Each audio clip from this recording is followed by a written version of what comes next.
There you go. I'm back to being ready.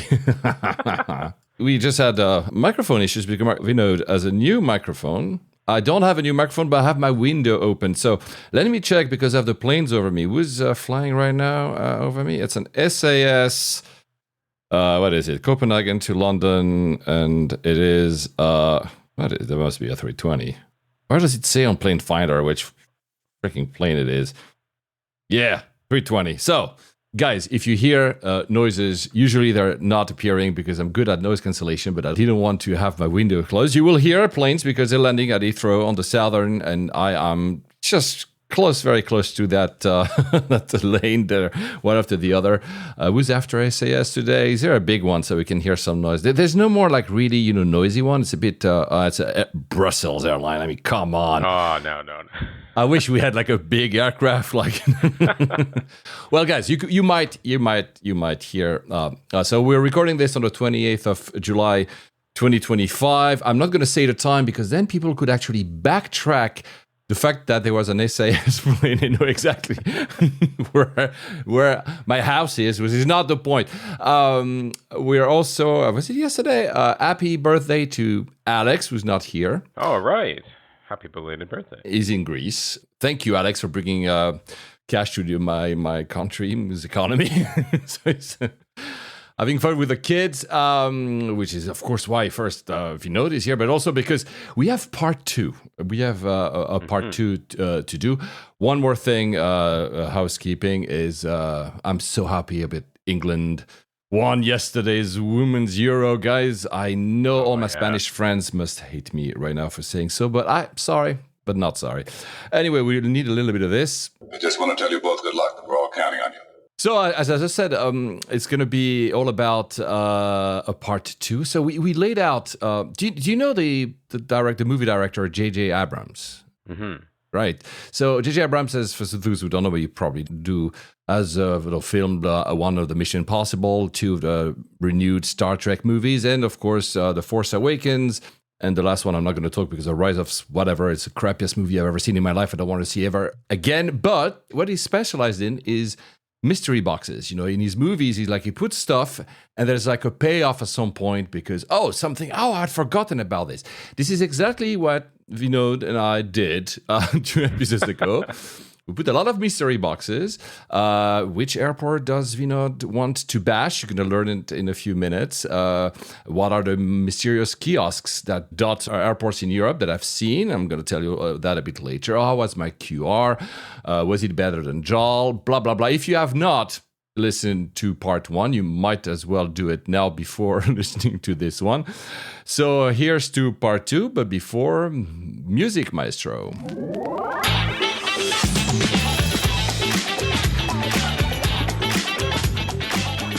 And so because I'm someone that sees myself as a gentleman, I try to always balance. I don't want to start always first. Plus, I think a lot of people are very, very eager to understand what airport is Vinod going to bash. That's not going to come right up because where did we leave you? We left you you were boarding that flight at LIRR in Costa Rica. Take it away. I don't know anything. He didn't tell me anything. I just know the name of the. I know the name of the airport is good. So don't say it until you arrive there. So how was that flight? Was it? I forgot with whom you were flying. This was on Delta. Oh, okay. Yeah.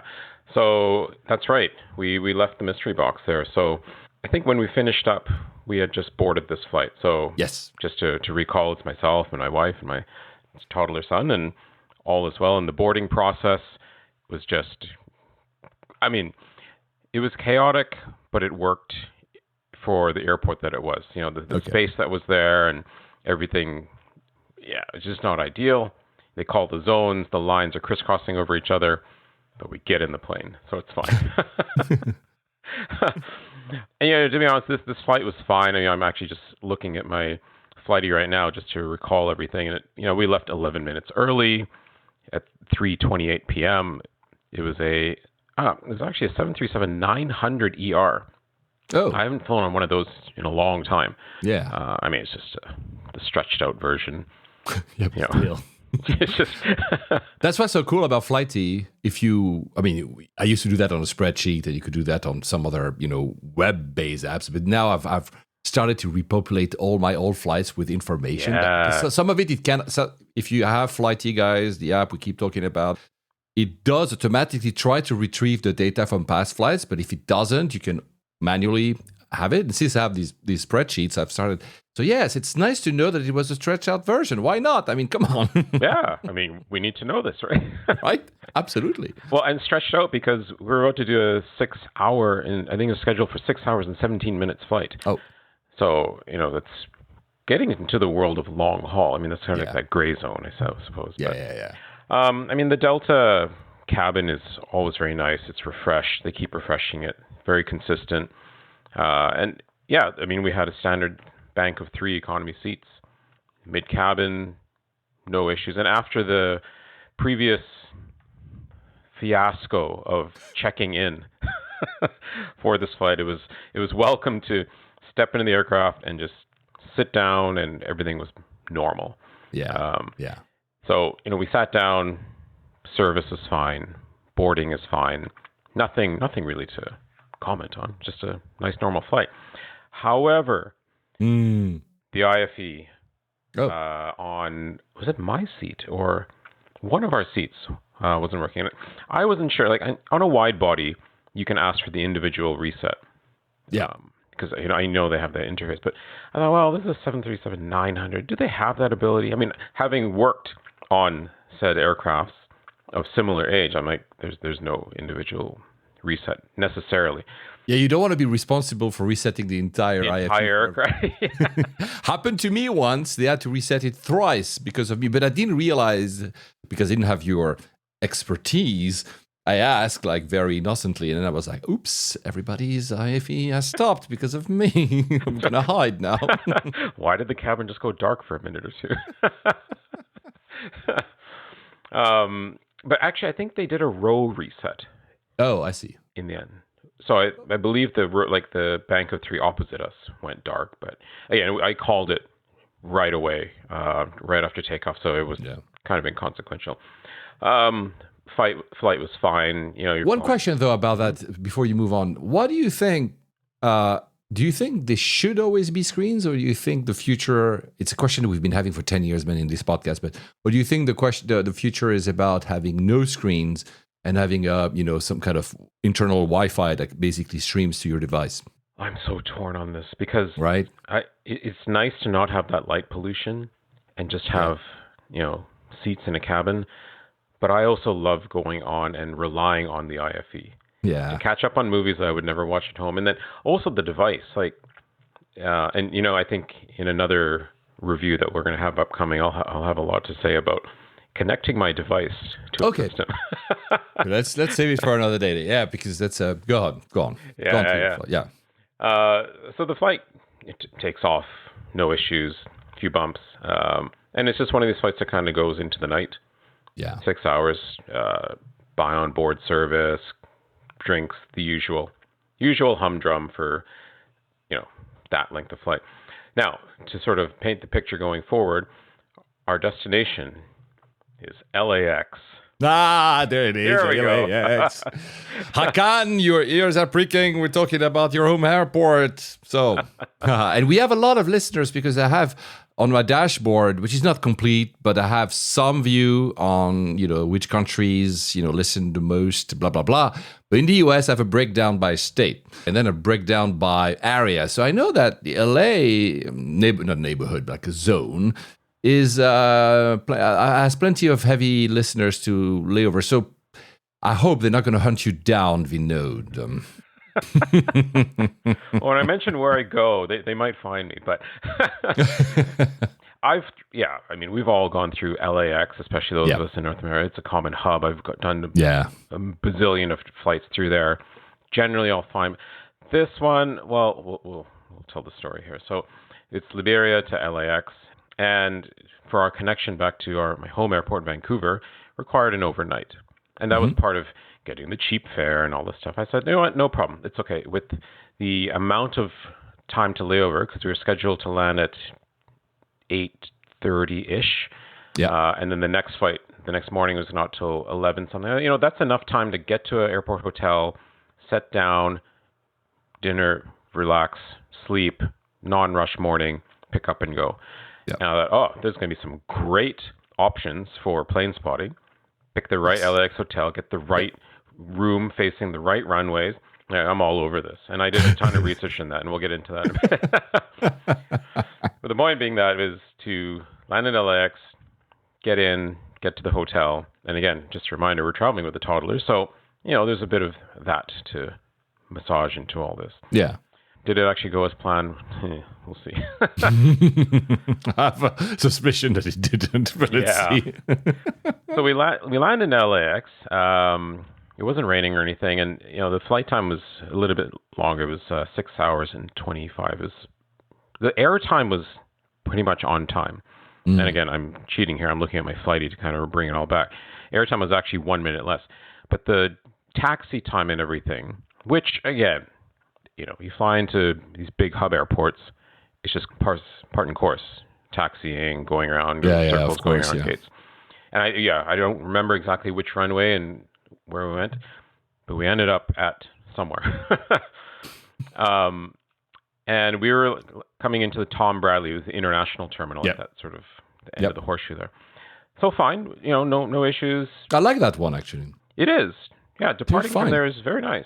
Yeah. Arriving though is a whole different thing. Yeah, that'll come up later in the podcast as well, because in many airports I find, but it's true. Yeah, having done it, it's It seems that a lot of airports are not investing in their arrivals, but they're investing in the glitz of the departure, right? It's true. Exactly. So we land at 20:53. We disembark, and, you know, it's like the nice long glass hallways that sort of ride above the departure, and it's all very nice and airy. And as I'm going down this long hallway, I start seeing masses of other flights of people coming out. I'm like, okay, there's another flight. Oh, look, there's another flight. I'm like, oh no. Is it? Have we fit like some sort of evening arrival rush hour? We pit stop into the washroom because we had to travel with a child. Had we not had a child, this little critical error may have saved me a little bit more time. We come out and it's literally like a marching parade of people, just throngs of people. Like, what is happening here? Like, this is interesting. And then we descend into the immigration processing hall. So here, obviously, we have global entry, as Alex had mentioned in the previous. For the Canadians, I don't know if, I guess the Americans have it. The term is called Nexus. That's the name of our program. Yeah, which is part of global entry. Yep. So I have it, my wife has it, but our son, we had applied, I don't know, in the months before. Point being, he wasn't approved yet. He didn't have it yet. So we couldn't use global entry. So I thought, mobile passport control. Using the app, right? Yes, wonderful. Yeah. I set it all up. I put everything in. I hit it when we landed. Everything was tickety-boo on the app. I'm like, fantastic. Forget the queues. We're going to MPC, the MPC queue, right? You take this long escalator. It's like descending into, you know, one of the London tube stations. And we arrive into this hall. I swear there had to have been about easily 2,000 people.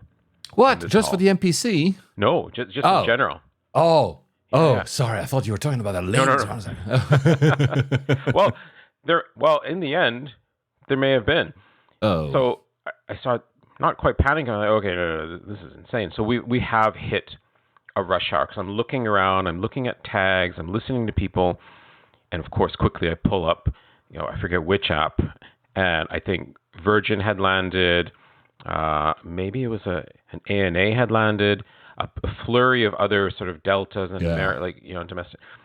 A lot of big planes had just come in. China Airlines came in, EVA, all those sort of evening arrivals, the Asian turns had just come in and offloaded. So we're all there in this hall. So I thought, okay, well, fine, a lot of people, no big deal. Let's find the mobile passport control. So I look on the left and it's like, you know, all. There's a whole section on the right, U.S. citizens. And then I see global entry. I'm like, okay, right, no. And then I saw one sign, and it wasn't like hanging from the ceiling sort of or on a pillar. It was one of those things that you put at the end of the stanchion, like the paper holder. And I see the logo. I'm like, okay, fine, there it is. And it just was a sign to nowhere. Like there was no line. There's nothing. Just like this lone ranger just hanging out. So hold on. So did you, because I only had the experience of using the mobile passport app thing to New York. So, but in New York, when I did the submit my details, as soon as you arrive in U.S. territory, as soon as you land, basically, it gave me a lane number. But what you're telling us here is that in LA, it just says, I guess, go to the MPC lane. Exactly. And deal with it. You have to find it. It's like Narnia or something. Okay. Yeah. It was sending me into Narnia. Exactly.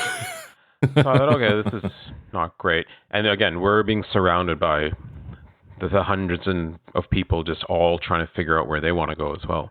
And I could see others also looking for mobile passport control. You could hear people. Yeah, they're looking at their phones. They're whispering amongst themselves. The same conversations we're having. It's a secret handshake with a special password you have to say to find it. Yeah. So, kind of crowd theory, you kind of start finding yourselves telepathically and grouping together as a mass. Like, we are the mobile passport people. Where's our portal? Oh, my God. Well, finally, someone else finds an airport worker. And I think in the last episode, it may as well have been the same person, the sort of bitter, crusty, loud, brash, they were just fed up with their shift and their day, and they just couldn't give a shit. Yeah. Where's the mobile passport? And they literally screamed at the person, there is no mobile passport control. Go to the other lines. Oh, wow. What? No. Yeah. And you could hear her kind of saying it as like, no, there's no time for that. We don't have room for that. We're not doing it today. Like, what do you mean you're not doing it today? That's not great. No, that's not great. It was really especially bad. Thinking that's the airport that's going to welcome the Olympics. Exactly. You want to have a process. I mean, they have a few years to figure it out, but the number of people, I guess, like a lot of major airports, you're just unlucky to arrive at a very busy time.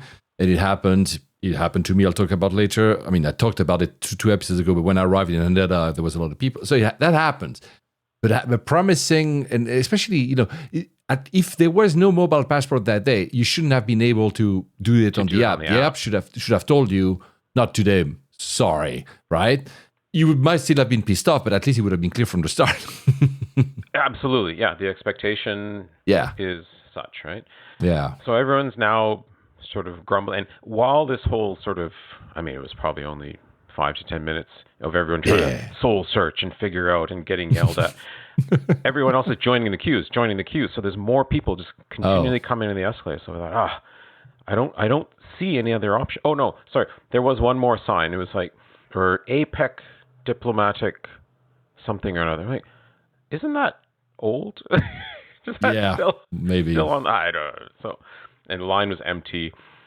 So I just grumbled. I said, well, let's just get into the main line for now, all passports. And, as we're sort of moving along slowly, maybe I'll see something. We can always break out of a line or go and figure it out. So we joined this line. There had to have easily been like 600 people in this line. And, the U.S. citizen line was also heaving on the other side. And it was just so much humanity in this hall. And there was no sorting. Like you said, I arrived at Gatwick and Heathrow at peak times. As a Canadian passport holder, this is before the e-gates and all the eligibility. Yeah. I would just have to join, but they would sort you out right as you sort of enter the hall, and it's the expectation, and that's it, and it's fine. So we're in this line, it's just crawling along, and I thought, well, okay, my next step is to pull the child card. Yeah, I was about to say that. That's just what, I don't have any kids, but I would have do that. Oh, look, me, yeah. Poor usually that's something for if you have mobility or family, and the little picture with the stroller. I'm like, we can pretend we have a stroller. I don't know. Anyway, nothing, zero. I'm looking in the line, and there's other families with young children, babies, nursing mother. We're all just in the same pot. I'm like, this is really bad. So we go. I think it must have been like half an hour, and then our son says, he needs to use the washroom. Oh, dear. Well, I'm looking around. I'm like, where? I don't even see the washroom. And to break out of the line now, because we're in the, it's probably like 10 long rows deep. Yeah. It was just going to be Sneaking difficult. around. Yeah. Yeah. I mean, this is getting a bit off topic here, but we literally just threw we had he was potty trained, but we just threw an emergency diaper inside his shorts, said, put his shorts back on, said, just go. Like, nothing we can do, right? Yeah. Yeah. Finally, and I timed it. It was an hour and 8 minutes. Yeah, it's long. I've had worse in the US at JFK, but it's long. It's long, yeah. Yeah. In an age where you have these tools, let's put it another way. I understand countries' willingness to, screen correctly inbound people. Mm-hmm. I get that. Although they have some advanced passenger information, let's not kid ourselves from the airline. You have your, you're flagged already as being global entry. You might not use the global entry lane, but, I understand that they're not going to just let people in without any checks. At the other end of the argument, you're like, well, with the availability of technology, we just mentioned the mobile app passport thing and others, like having like self-use kiosk and whatever with prints and then finding a way to better queue management as well. I mean, this should be a bit better. Again, with the backdrop of the Olympics coming up. Again, some people will say, you know what? Suck it. If you want to come here, you'll just queue. Yeah. But it's you're trapped. Yeah, but at the same time, it's also the first thing you see out of a country when you arrive is the arrival at the airport. Yeah, so, exactly. Yeah. There were people panicking. They had connection flights. Oh, that was all happening. And the problem is there was no airport staff, whatever entity it is there, sort of running up and down the line, checking or being able to sort of say, oh, okay, yeah, I see proof. I'll pull you out of line and get you to the front. There was none of that. So it was a pretty distressing situation. But hour and 8 minutes, we reached just the front of the line. I start counting the number of desks, the infrastructure. Yeah. And I want to say maybe there's 24 stations. That's not bad. Well, that's desks. But there was only 10 open. Yeah, or something like this. So it's like, but that's a global problem. We're seeing understaffing at airports everywhere, man. I'm not here to not diss LAX. I'm not trying to diminish any LAX, whatever, because it's a shitty experience. But I sadly see it like in other places as well. Yeah. And at that point, I'm just happy to be at the front. So let's go. Yeah, we got called up. Very friendly, but an over friendly Customs and Border Protection officer. He wanted to chat and hear all about the trip, and in my mind, I'm like, no, I don't care. We need to go. I don't want to tell you about the trip. Thanks. I like that you're being friendly, but no. So at this point, it's we're almost 10 p.m., just past 10 p.m., and I'm looking at the whole experience. I'm like, wow, we're really eating into the actual layover time and the whole hotel and all that stuff. I'm like, well, it's not that bad yet. So we get through, get the bags, put them on the cart, find it. We'd been delayed in the lineup so long that the bags were all laid out on the ground. So we didn't have to go to a carousel. Loaded up and okay, right. So the hotel of choice. We come out of the arrivals hall, and now it's time to find the shuttle. So the shuttle was part of this whole mind meld that I'm like, well, there's many hotels to choose from. There's, your brand names. There's the Westin, the Sheraton, the Hilton. There's the Quality Inn, I think, which is on the other side of the runway. I did all this research as to which is the best. Some have this rooftop patio. I looked at the weather. It was just going to be raining. I was like, okay, maybe not the one with the rooftop. To cut it short, I picked the Hilton LAX. I thought, okay, you know what? Let's enjoy it. It's Hilton. They're going to have big regular shuttles. I also have Hilton Honors. It kind of goes part and parcel with it. There's a specific side of the building that looks at certain runways. I'm like, okay, this works. It's fine. I mean, it's just more for me than anything. And what's nice about Hilton is you can actually select your room on the app and claim it. True. Yeah, I've done it. Yep. So I thought if I'm going to go through all this and pay all this money, and if I did not get the room looking at the runway, I wouldn't be very happy. So did all that. So I come out. I'm like, okay. We literally just go straight out to the curb because this is the Tom Bradley International Terminal, looking for the shuttles. There's not a shuttle to be found. There's not even a shuttle load zone sign anywhere. And I, where have I missed something? So we backtrack, and I look up at sort of that big sign before you reach the doors, and it says hotel shuttles. Go through the door. So we go through the door. Nothing. I was waiting for that one. Not a single car. Not even, I don't know what there was there. Some other vehicles doing some other zone that they're in. So we're getting really frustrated at this point. So go back in again. And by the way, the weather's a lot cooler because a storm is coming in. Big rainstorm is approaching. And we're dressed, we've come out of hot Costa Rica, so we're cold, all this stuff. So the stress is just kind of building. So go find an info desk to a very disinterested staff person. I'm like, excuse me, where's the hotel shuttles? Not at this terminal. Okay. That's obvious. Which one should you have to walk to, I want to say 3? Okay. Basically, we have to walk. We have to journey out to it. I'm like, oh, this is, okay, fine. So we go out, and we had to navigate through a construction zone on this curb with the cart to reach the supposed curb. So what I think was happening is there's construction, there's redevelopment, and they had to move the big normal airport shuttle pickup zone somewhere else. And we've come in during this time. Admittedly, though, I mean, that's always been the US. I always found that at the US airports, including the big international ones, they tend to favor domestic arrivals over international arrivals. International arrivals are a bit like, well, you guys, whatever. And I get it, because maybe Hilton thinks that most of their customers are, people that fly from, I don't know, like San Francisco or New York. I'm not excusing it. I'm just finding it interesting that that's often the case at U.S. airports, where you feel that. I mean, Tom Bradley is, for me, is not an exception, because now New York is improving. But it's always been like, for once, a pretty nice international terminal. I like it.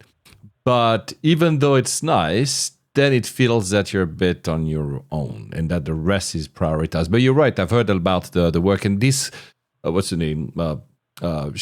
Horseshoe thing. Yeah. It's always been a bit of a nightmare. I mean, they're locked into that design because that's how they built it. But it's a bit like, it is. If you're a single traveler, walking with your rolling carry-on, you can make it work. Oh, yeah, of course. That's what I've done, because I usually travel by myself and I'm on work. I only have a carry-on. Yeah, I've done it many times. But it's, again, in that experience thing, especially when you compare to very big airports like at, I don't know, let's say Singapore. Of course, I'm going to take the best one, but it's really not the same experience. That's true. A good point about, whether they do or not, but favoring domestic.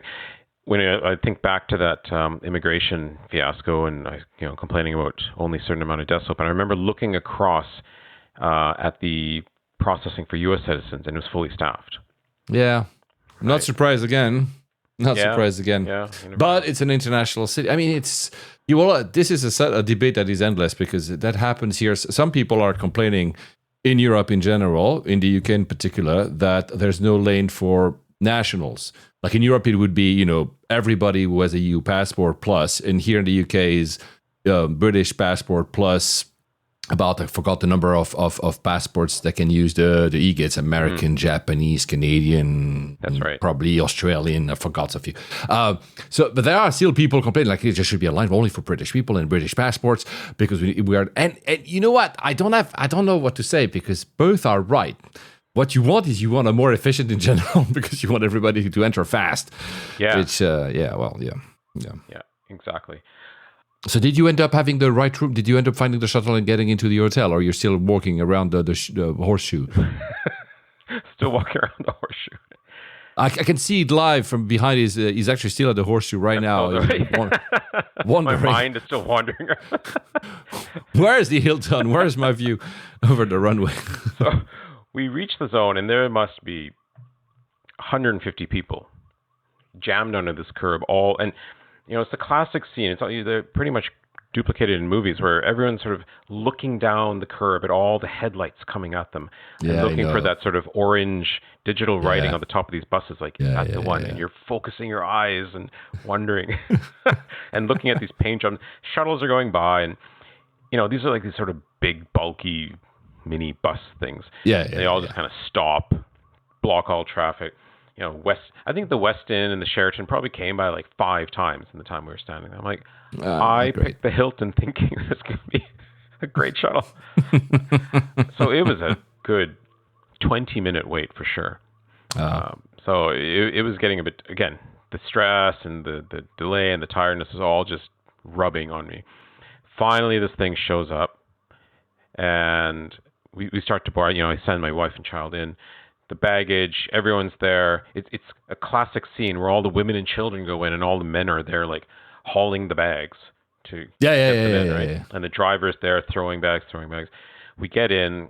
The shuttle's practically full at this point. I'm standing. A bunch of us are standing.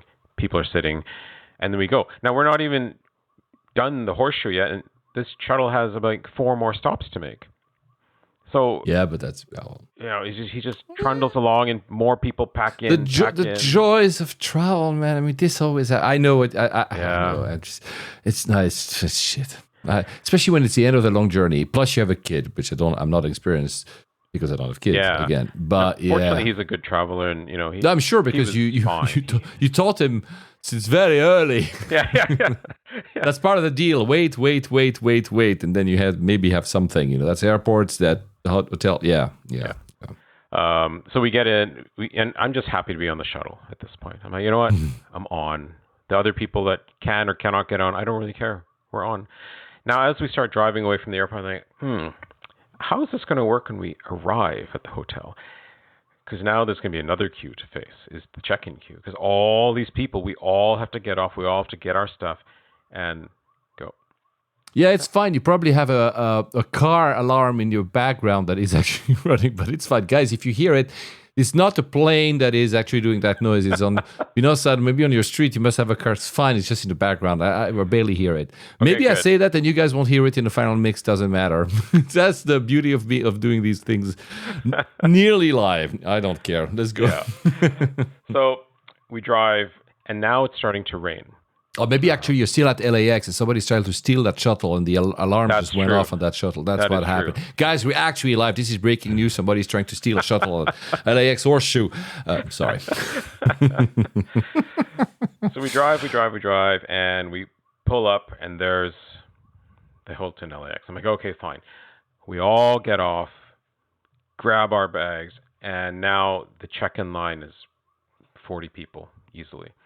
Man, you were really unlucky. Everything is stacked against you in every step endpoint of your travel. Yeah. God. But again, I was just like mobile passport control. I thought, okay, well, I have this room in this digital key business because it says when you get to the airport or to the hotel. Yeah. I've done it. Yeah. Yeah. Where your phone becomes your key, basically. Yeah. It didn't work for me. I had to go and verify the silly credit card or whatever it was. I mean, you've got to be kidding me. Dear. Maybe because it was the first time I used it. Oh, yeah, maybe. So I thought, and then out of the corner of my eye, because it was kind of hidden behind a pillar, the Hilton Honors line. Oh. I was like, hallelujah. Run over there, like 2 people in front of me. Boom. So that actually worked to beat that queue. Yeah. So fine. So we go, and is there another thing? I'm starting to think you're not going to get the room you wanted. You could go on because I'm. We're not done yet. And I'm weaving through, as you said it many times, was it transients in a transient place? Yeah. People just lingering around, wandering around the halls, just staring at the lights, not sure. So we go up, and I swear this room has not been renovated in 20 years. Like, it was old school. It felt like Holiday Inn. I'm like, where's the Hilton part of this? But well, I've done it. To be honest, I used to go to, I forgot the name, so I'm just say a Hilton in downtown New York. And it was, pretty hefty prices. Not the Conrad prices, but pretty hefty prices. Usually these are not the type of hotels I'm staying at because I don't have kids. I'd rather to go to like a less standardized thing, but that was only what. And every time I entered that hotel, I felt it was like a mix of the Mad Men but never been cleaned since. It was like, come on, guys, the television dates from the 70s or something. It's like some CRT or whatever. I'm exaggerating on purpose, but I feel you because some of these big chains are supposed to be very consistent, and they're not. They're not. Yeah. No, exactly. So we get into the room. At this point, we're probably approaching, I don't know, midnight or something. Like it's getting late. Our priority is just get our child down, and then my wife and I can sort out and just reset ourselves. I was about to say, no, the priority is for you to look at planes, man. What the hell are you talking about? Right. Yes, correct. Actually, get back on script, man. Get back on script. The first thing I did is I dropped the bags and I went and opened the window, actually. There you go. See? Sure. Yeah. So we get in the room and, we need just some juice, some milk, some fruit, anything. Okay, right. I'm going to run down to the 24-hour sort of restaurant kiosk cafe thing. I paid like $10 for a chopped up plastic container fruit. It is what it is. I was like, whatever. It's done. It's fine. I get back up. We start getting him down and, settling. And this is where I'm walking around the room noticing, like we said, how old it is and just dated. Well, I paid the money. I'm here. We're going to sleep and enjoy the planes. You could see some traffic, but it was starting to quiet out for the night. Yeah, midnight. Yeah, of course. Yeah, right. Yeah, silly. So now, okay, child is sort of dealt with, and I'm thinking, okay, well, what next? I'm gonna need to go out and get some food somewhere because I've already mapped this out. And there's like a Carl's Jr. or something just like a block away. I'm like, okay, perfect. I'll just go get fast food. Who cares? My wife says, oh, she's gonna take a shower. Great. I'm getting ready. She's running the shower, and then she starts not screaming for, but yelling for help, sort of poking her head out. She's like, I need help. I'm like, oh, what? The faucet had jammed into full position and you physically couldn't turn it off. And unfortunately, it wasn't going to flood. It was draining, but it was just like rushing. It's a feature, right? It's a water feature of the room. See it like yeah, where the pipes are like vibrating. It's all God. So I call down. I say, look, it's not exactly an emergency, but we need maintenance up here because we cannot shut the water off, and it's just nonstop. Physically, and the noise is just incredible. So we wait, and I don't know, another 20-something minutes later, some repairman comes with maybe he had a wrench. He had some sort of random wrench, like a spanner on him, and he sees it. So he tries what I try. I'm like, I have tried to undo this faucet thing. Did you turn the router on and off? Sorry. Yeah, it's true. I wanted to turn his router on and off because he was like staring at it, dumbfounded. I don't know what he did, but he banged it. I thought if this guy bangs it and it breaks, the whole hotel is going to flood. Like metal. That would have been fun. Yeah. Anyway, he hits it and it goes and he gets it off. Again, it's just point is we're wasting time dealing with all these defects. Now I'm like irate. I'm like, I need food. I'm getting hangry. So I go down. I can see it's raining outside. I don't have any rain gear because we've been in Costa Rica. So I thought, I'm just going across the street. I'm just going to run for it. It's fine. In that moment that I go to run, the heaviest rain shows up. I'm like, it's okay. I can just run, get into the restaurant. I get to, again, it's Carl's Jr., I think. It's closed only for drive-in. Oh, so you have to self-identify as a car if you want to have food or something. But there's a sign that says no walk-ups allowed on drive-in. I'm like, it's every step. You're really unlucky, man. Yeah. I ran back. I'm soaked. And I just went to the same thing, the cafe, and, $20 for a dried out, what used to be a pré-manger sandwich attempt kind of thing. And we literally sat there in the room, like with sour faces, just chewing on dry bread and went to bed. Yeah. Wow. That's you should have, that's an entire TripAdvisor review right there, like the best night out I ever had in LA. Yeah, exactly. So, fine. We wake up the next morning and, the planes are there. I was about to, I was like, traffic is heavy. Good. Yeah, there were 747s. There was Atlas Air. There was anything you could think of. It was just lined up, and it was great. And my son was. You're happy? Yes, that part was fine. The Starbucks at the next building was open, so my wife ran. It wasn't raining. It was okay. the next morning.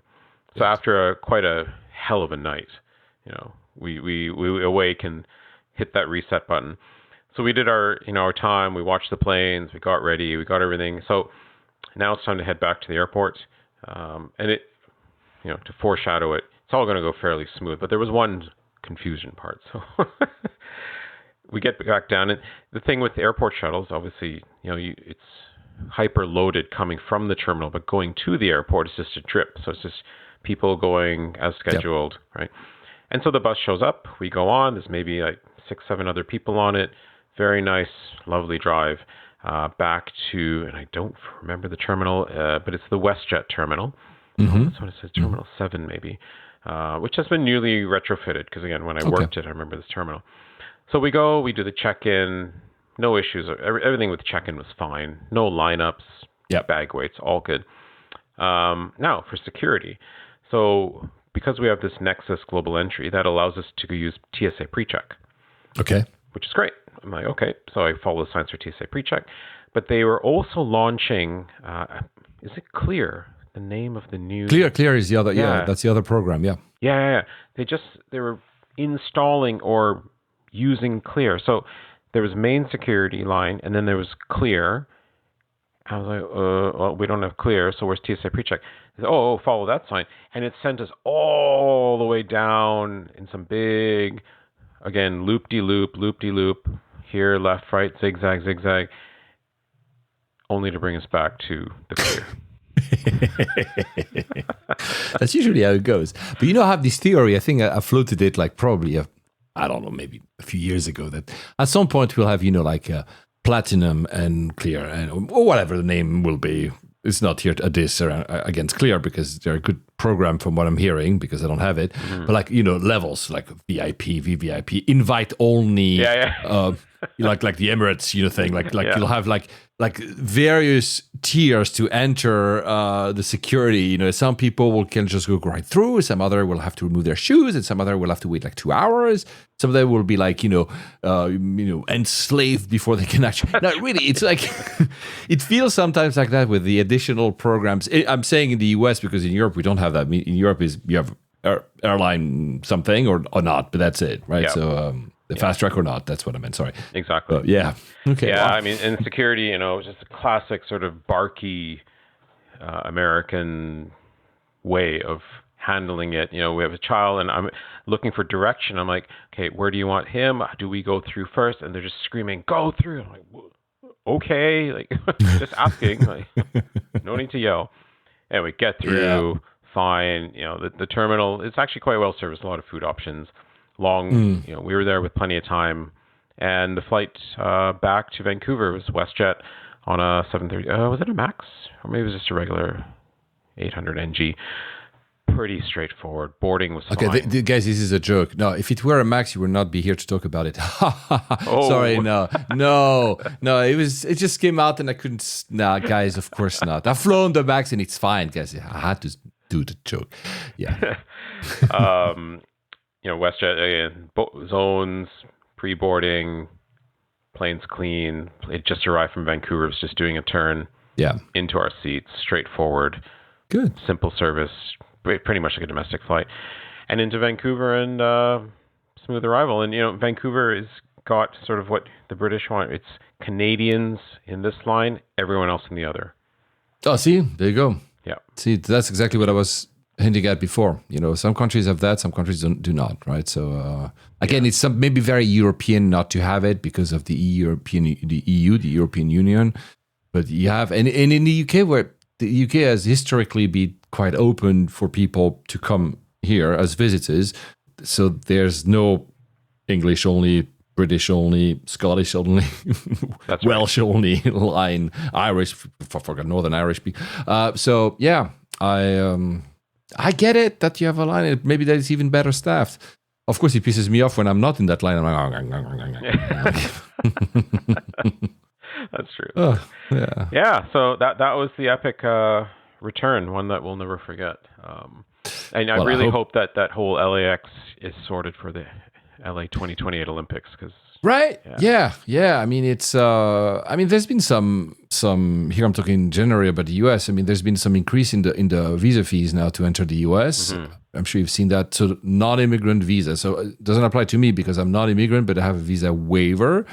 So they've also increased the visa waiver. So the ESTA, it's called, the increase the price. Mine is still valid. I don't have to renew it this year. So I don't know how much the increase is, but apparently it's not that much. But for non-immigration visas, there's a $250 fee. I forgot the name they called it, like something fee. So it makes it, meaning, look, and again, here, I don't know, maybe they need it, maybe they need to fund the thing. So I'm not going to take here a stance about whether or not it's good, but that adds to the complication of 2028.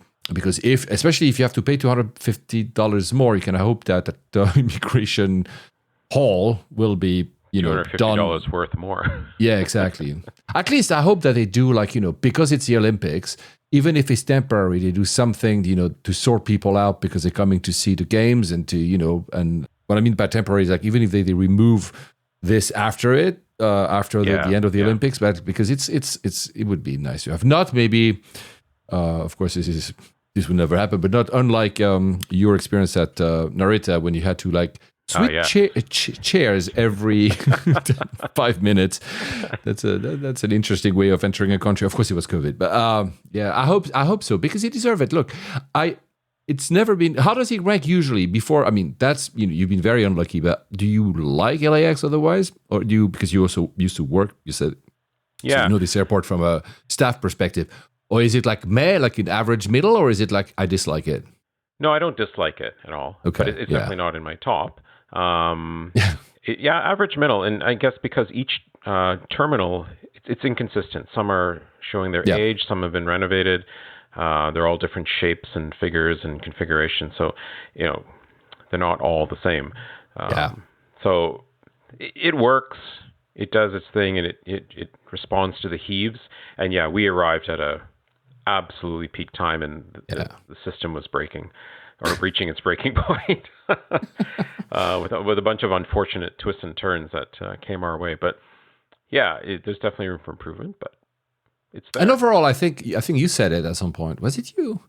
The cool thing about LAX is that you see a lot of different liveries because you really have a variety because of the Asian market, because of course the entire internal US market, because of course the arrivals from South America, Latin America, and of course a few from Europe as well. So it makes like a very interesting mix of liveries and tails, as you can see at LAX. It's something I kind of like, to be honest. The whole experience of the neighborhood of LAX is incredible. The in and out, spotting, the in and out thing. Yeah. Whether you're in the airport hotel, or even just you pick up a rental car and you just start driving away, and there's going to be some sort of interesting aircraft flying around or above you or something. It's great. Yeah. I've never, because I've done the in and out. I was on a layover. It was actually, it was just before Alex's 40th birth. Was it 40th? Yeah. Like years ago now. We've talked about it in this podcast. So I did a layover and I took an Uber, just went to the in and out, had a burger, some fries, sat on that park and just watched aircraft coming by. So I did that. But I've never actually had to stay at a hotel airport there for a layover. I will ask you if I have to, because of course, if I have to, I want one where I can see, something. Landings, departures, takeoff, sorry, something interesting, and the closest, the better, Yeah, exactly. Not like from far away or something. Yeah, of course. Yeah. I like the fact that it's like, I don't know, the cities around it. I mean, the city, not LA, because but I mean, there's, it's not completely out there at the same time. So meaning you have activity all around the airport. Yeah. So like you say, when you drive, because I've done that, when you drive, you can see for a long time aircrafts. There's access to see stuff from all angles, depending on what you're up to. Yeah, it's true. No, for that, it's a fabulous airport. I tend to prefer. Okay, that's my curse this year. Has been so many times at Charles de Gaulle. The one thing I appreciate about Charles de Gaulle, let's not debate Charles de Gaulle, you and me, because we've had that already. But is that feeling, because it's really out there, is that feeling when you just watch from the terminal, you watch the apron and the runways, there's nothing behind it. So there's this feeling of infinity, which you can find as well of course, in the Middle East with the desert, or I like sometimes having this feeling of like almost like a never-ending airport. Of course, it's ending. At some point, there's the last runway. But I also really enjoy the LAX. I think it's one of the maybe I've never tried to drive around Dubai International, whether or not it's actually possible to see planes, because it's also like 2 runway that is surrounded by basically housing and businesses. Yeah, so there's symmetry about it. Yeah. So probably there's a possibility. I've never tried it. I should actually. I'm going next in a few months, so maybe I should try. I'm going to rent a car for how long? Just a few hours. Yeah. I'll just drive around the airport. Are you what? Not suspicious at all. Exactly, especially because they're not. This is not the theme of today, but they're not improving it because they know they're going to move out. So that's right. Maybe it's also the last few years when you can still make interesting, maybe photography if you're into that. Ed Parsons was into plane photography, and others that follow us. I should have one day. I will, guys, have to give shout out. We have quite a few following on Instagram, and when I check, somebody has followed you, which I don't do very enough, guys. I'm really sorry. I'm not really active, but I see like half of them like plane spotters. Like I see like only pictures of planes. So of course it's very appropriate that they would follow. Yeah, and listen to layovers, but it's some of you guys are really talented. Yeah, I suck at taking pictures of planes, probably because I don't have a zoom or something. But it's like, wow, yeah. Anyway, yeah. So that was a few mystery boxes right here. My mystery box is now the fact that I come back from Japan. But I'm going to talk a little bit about Japan itself because maybe a question because I know you've done, because that's what you explained a few episodes ago. You had that short layover at Narita. On the way back from your trip, Asian trip, you had flown JAL. Was it Narita or Haneda? I forgot. The recent one was Narita, yeah. Narita, yeah. But have you otherwise, after the Olympics and before that flight, have you been to Japan proper, like staying a bit or not at all since the Olympics? Since the Olympics, no. Before the Olympics, yes. Yeah. So, I mean, and you were in the weirdest era possible to go into Japan because you were by yourself. Yeah, I know. Yeah, but before the Olympics, I had done a trip properly. You should plan to go back. There's a lot of, you probably have heard about it. There's a lot of, I don't know if it's a controversy, but you must have heard all the people saying, there's way too many tourists now. Yeah, all the incentives. And I don't know, because I've been thinking, because of course, since we recorded that episode together, I had a lot of, like always, guys, you're very nice.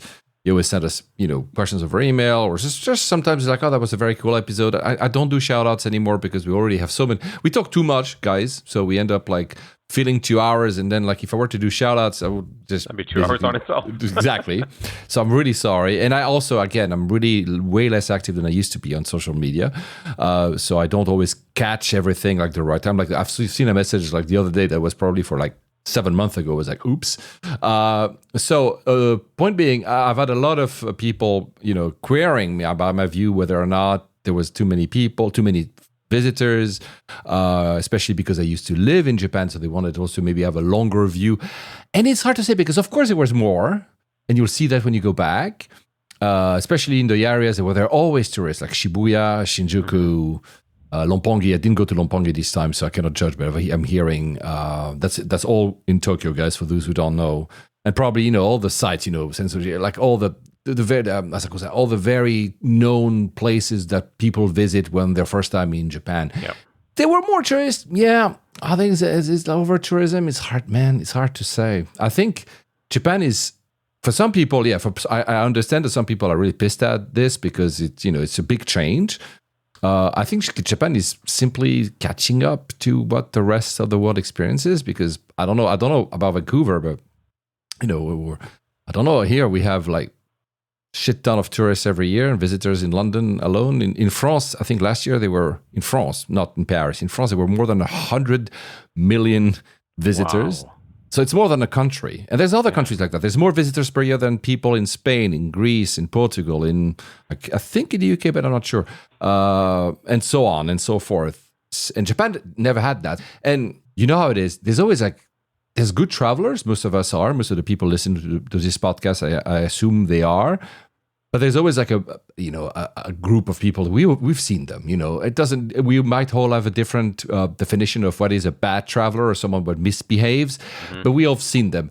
The problem with scale. So when you have more and more people, the percentage stay the same. So suddenly the you still have a lot of, and more good travelers, it's called in that way. But you still have the same percentage of bad travelers, but you certainly start to notice them way more because there's, again, they just scale. More of them, exactly. And I think that's what's happening.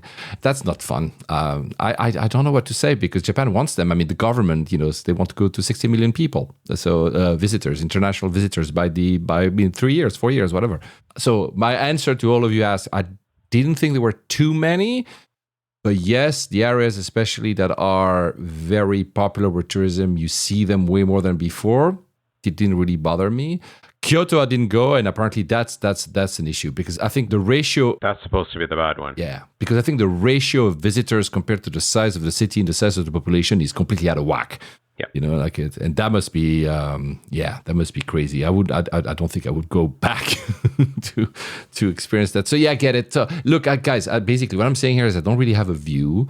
I'm not against visitors because I think travel is beautiful, that people can actually travel and visit the world and learn from other cultures and experience the stuff that Vinod has been experiencing when he travels around, and me and Alex and other people you hear, and probably most of you guys have experienced by traveling around. But yeah, there's going to be disruptive a-holes, and we're going to see them more, and more influencers, and I don't know. Did you experience any over-tourism in the past few trips you've done? Like say too many tourists, like you felt it was overbearing to you, or not really? Yeah, well, Paris, of course. Yeah. But again, it was Olympic time. That's just the way. But there's always people in Paris. It's always like that's yeah. It's way more than London actually. But that's not way more. I think Paris, if you count only international visitors, so people who come, they count them who actually arrive at the airport, whether it's in Paris or whether they arrive. It's 23 million a year, and that's London. We're at 20. Probably Istanbul must be similar. Yeah. And the entire Japan is 34. So see, we're not really far from one city to the entire country. So it's really, I don't know. Yeah. Actually, it's funny you mentioned Istanbul. Istanbul was another one years ago I went, and it is reaching that point. That whole it's very popular. Yeah, especially the Sultanahmet area, like the classic spots, throngs and throngs of people. And I guess there's two categories: those that are independent and sort of we all end up at the same place at the same time. And then there's the group theory, like the cruise ships and the buses, like the mass amounts. And that's what really impacts it. You're right. Japan, well, I think one thing, though, it's interesting because I've talked to a lot of people, especially at work, about this, because a lot of people here also, go to Japan. People are realizing that Japan is not necessarily as expensive as it was coined to be. Yes. Right? There's an old mantra, very expensive. If you're going to go to Japan, you need to have a lot of money. But having been there and certain things like some train tickets are a bit dear, but the rest is just like... The yen being low as well, so the currency being easier to acquire means that it's even cheaper. But yeah, I used to say, back when I used to live there, I think one of the greatest trick of the devil is to have people believe that it's expensive, because it's not.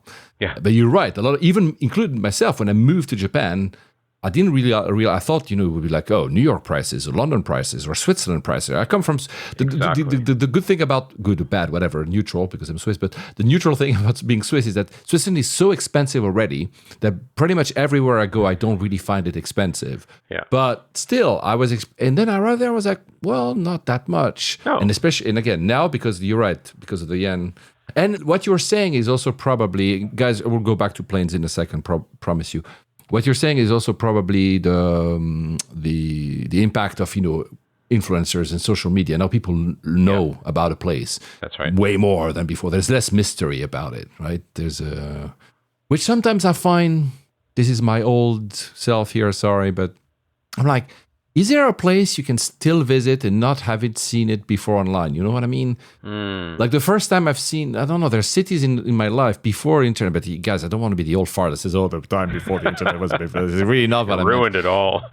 Like the first time since that was your trip, you came from, when I visited Costa Rica for the first time, I had no idea what it looked like before landing there, basically, right? Yeah. There was no internet, and maybe I've seen a picture of the travel agent.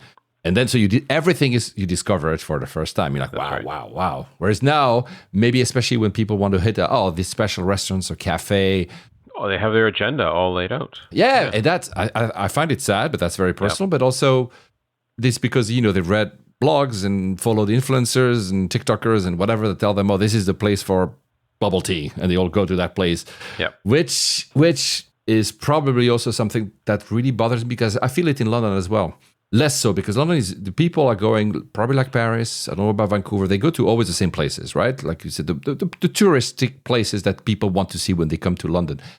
But small pubs, for instance, in the UK, they're a sense of community. They're like for your neighborhood. You almost don't want, here I'm not saying that I don't want foreigners in my pub, this is really not what I'm saying, he's laughing, but it's like if it became suddenly very famous because some big influencers would say, this is the pub to go, look at this is the secret that London never revealed. Then suddenly a lot of people come, and they only come once because they come because they want to take a picture or maybe have one meal. One beer, and that's it.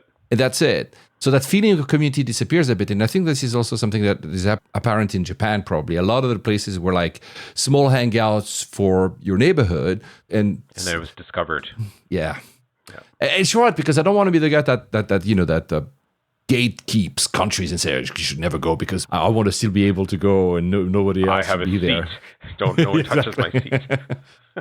And I think in Japan in particular, because you mentioned what you just said about a lot of people wanted to go, they all go for the first time. Yep. So when you all go for the first time, they're even more concentrated at the same places that everybody goes for the first time.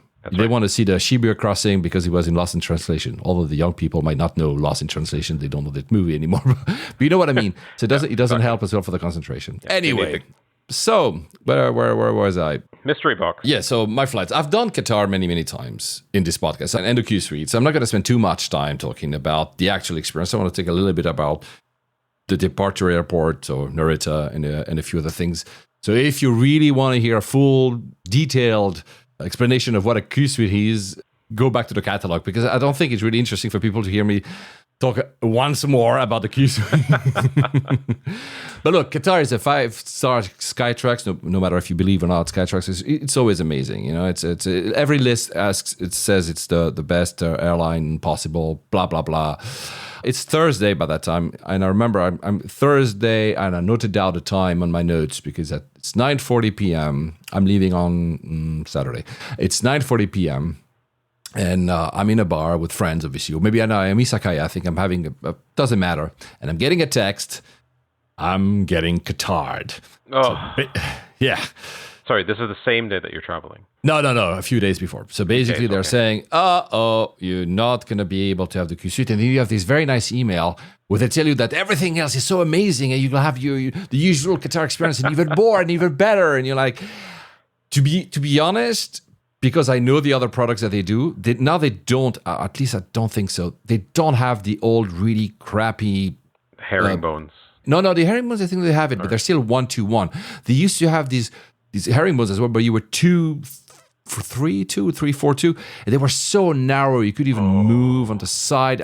We're talking 10 years ago. And though they still have a bit like the old, they're still around, like the Turkish, 2-3-2, but just like front. And straight, yeah. Yes. These are comfy because they're very large seats. And what they do when you're Qatar, so when you're getting that downgrade, they do not put somebody else next to you. So you have 2 seats for you, which is nice of them to do. Oh, yeah, because the capacity is only... Yes, exactly. Right. And I guess you also don't want people to be too angry. So you'll have, you have an extra seat next to you. But this time for me I didn't know what I would get. Flighty would tell me a bit later. But I was like, okay, well, whatever. It switched from a 777 through a 350. So it's not as if I would get like much worse experience because 350 is still a very nice aircraft to fly with. The only downside is that the 350s right now in July 2025, a very few still already have Starlink. So the very, very fast Wi-Fi, if you're into that, if you're into the fast Wi-Fi. The 777, however, all have them. So that's so I knew back then it was maybe 80% of the 777 had them. Now it's all of them. When I say back then, it was only in May, man. But I was like, I'm not going to get Starlink. Fine, doesn't matter. But it's not a big... That was my only quote-unquote disappointment. By the way, that same night, this is just for Vinod. I mean, of course, everybody can listen. But Vinod loves his music. I went to... It was more of a bar than a club. I used to know the owner, and I hadn't been for 5 years. Suddenly, I'm like, I don't recognize anyone. And the new owner, Prince, is called, super cool guy. And they had this DJ set. Man, I wish. First of all, I wish I could have. I mean, I should have. I did a lot of songs, but I didn't record it. But also, I wish I could press play now and listen to you because but probably Spotify and YouTube would actually take us down because of copyright reasons. I don't know how to do. We have a listener called Garrett Godet. I think you are an EDM DJ. I think you have a show on Spotify. Tell me, send me a message, man. How do you get rights to be able to play EDM or whatever kind of music on a podcast without? I don't want the episode being like taken down after recorded. Anyway, that was a great night, mate. We would have loved it. So I arrive at Narita. I take the Narita Express. Is that what you've done when you left? You had special buses because it was the Olympics. I had Olympic you had transport. to be. I prefer the Narita Express over the KSA, the other one. Is that the orange one? Orangey red. Exactly. That's the NXT, I think. Yeah, on my previous trip, I had taken exactly that. Yeah, so, I like this train really more. Nice. But it depends basically where you want to arrive in Tokyo. So I'm at Narita. It's Terminal 2. Yeah, Terminal 2, which is somewhat not big enough. I'll come to that a bit later about plans for Narita. But I'm like, okay, there's lots of people. And I'm too early because it was a kind of a later flight. Checked out of the hotel, and at some point, I went for a coffee, I did my thing. At some point, let's just go to the airport. I should be able to check in 3 hours early. I arrived 3 hours and 30 minutes before. Of course, I cannot check in. And funny tidbit, at like a lot of airports, they have the lanes where you have to check in, your A, B, C. Mm-hmm. For Qatar, it's lanes Q and R. So QR. Really? No, I'm not kidding, man. So Qatar is at lanes Q and R. It's just, I don't know. Did they pay for that? That has to be orchestrated. Right. And that's really cool what they've done. That's really cool. But I was like, there's no way. There's no way. So suddenly we get also a message that the plane is delayed, but we're talking here 15 minutes, 20 minutes. So the plane will be departing 20 minutes later. And then I'm like, this is where Japanese efficiency meets Japanese bureaucracy, because 3 hours before the departure, when is that 3 hours before departure? Is it the original departure time? Or the delay? Or is that the delay departure time, right? And I'm like, and this is why I'm saying bureaucracy, because of course it's delay departure time. So I'm already in the queue and I'm like, oh my God. Yeah, because, people start coming in and I'm like, I don't want to be, I'm flying business, but I still want to be first so I can go and then actually, because most of the amenities in Narita, the nice stuff, having food, whatever, right? After, exactly. Yeah. So I just want to get it done with. So, but there's very few people at that point. And I get suddenly an alert on the app of Qatar Airways that I can check in online. I'm like, okay, I can check in online. Oh. Well, okay, but then why am I queuing for? Because I literally only had a carry-on that is a backpack. So I didn't have to check any luggage in.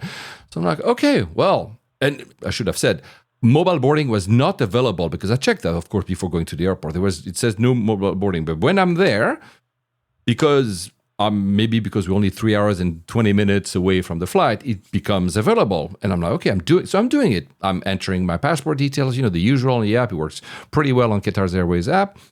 And I said, well, I execute the queue. Let's go to dock check, to allow you to enter airside. And because I'm in a business class, I have also, and it says on the mobile boarding pass, fast track. So fast track means there's a fast track also for dock check that leads you to the fast track security. Mm-hmm. I go there so happy with my passport in one hand, phone with the QR code in the other. And they have these gates now, which is very nice when, you just scan your code and you don't talk to anyone, you just scan your passport or scan your QR code depending on which step you're in, and it just lets you through. No. Uh-oh. Okay.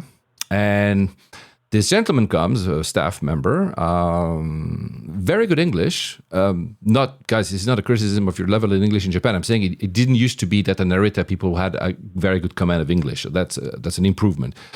And looks, it says, for Qatar Airways, you need to have your printed boarding pass. I'm like, what?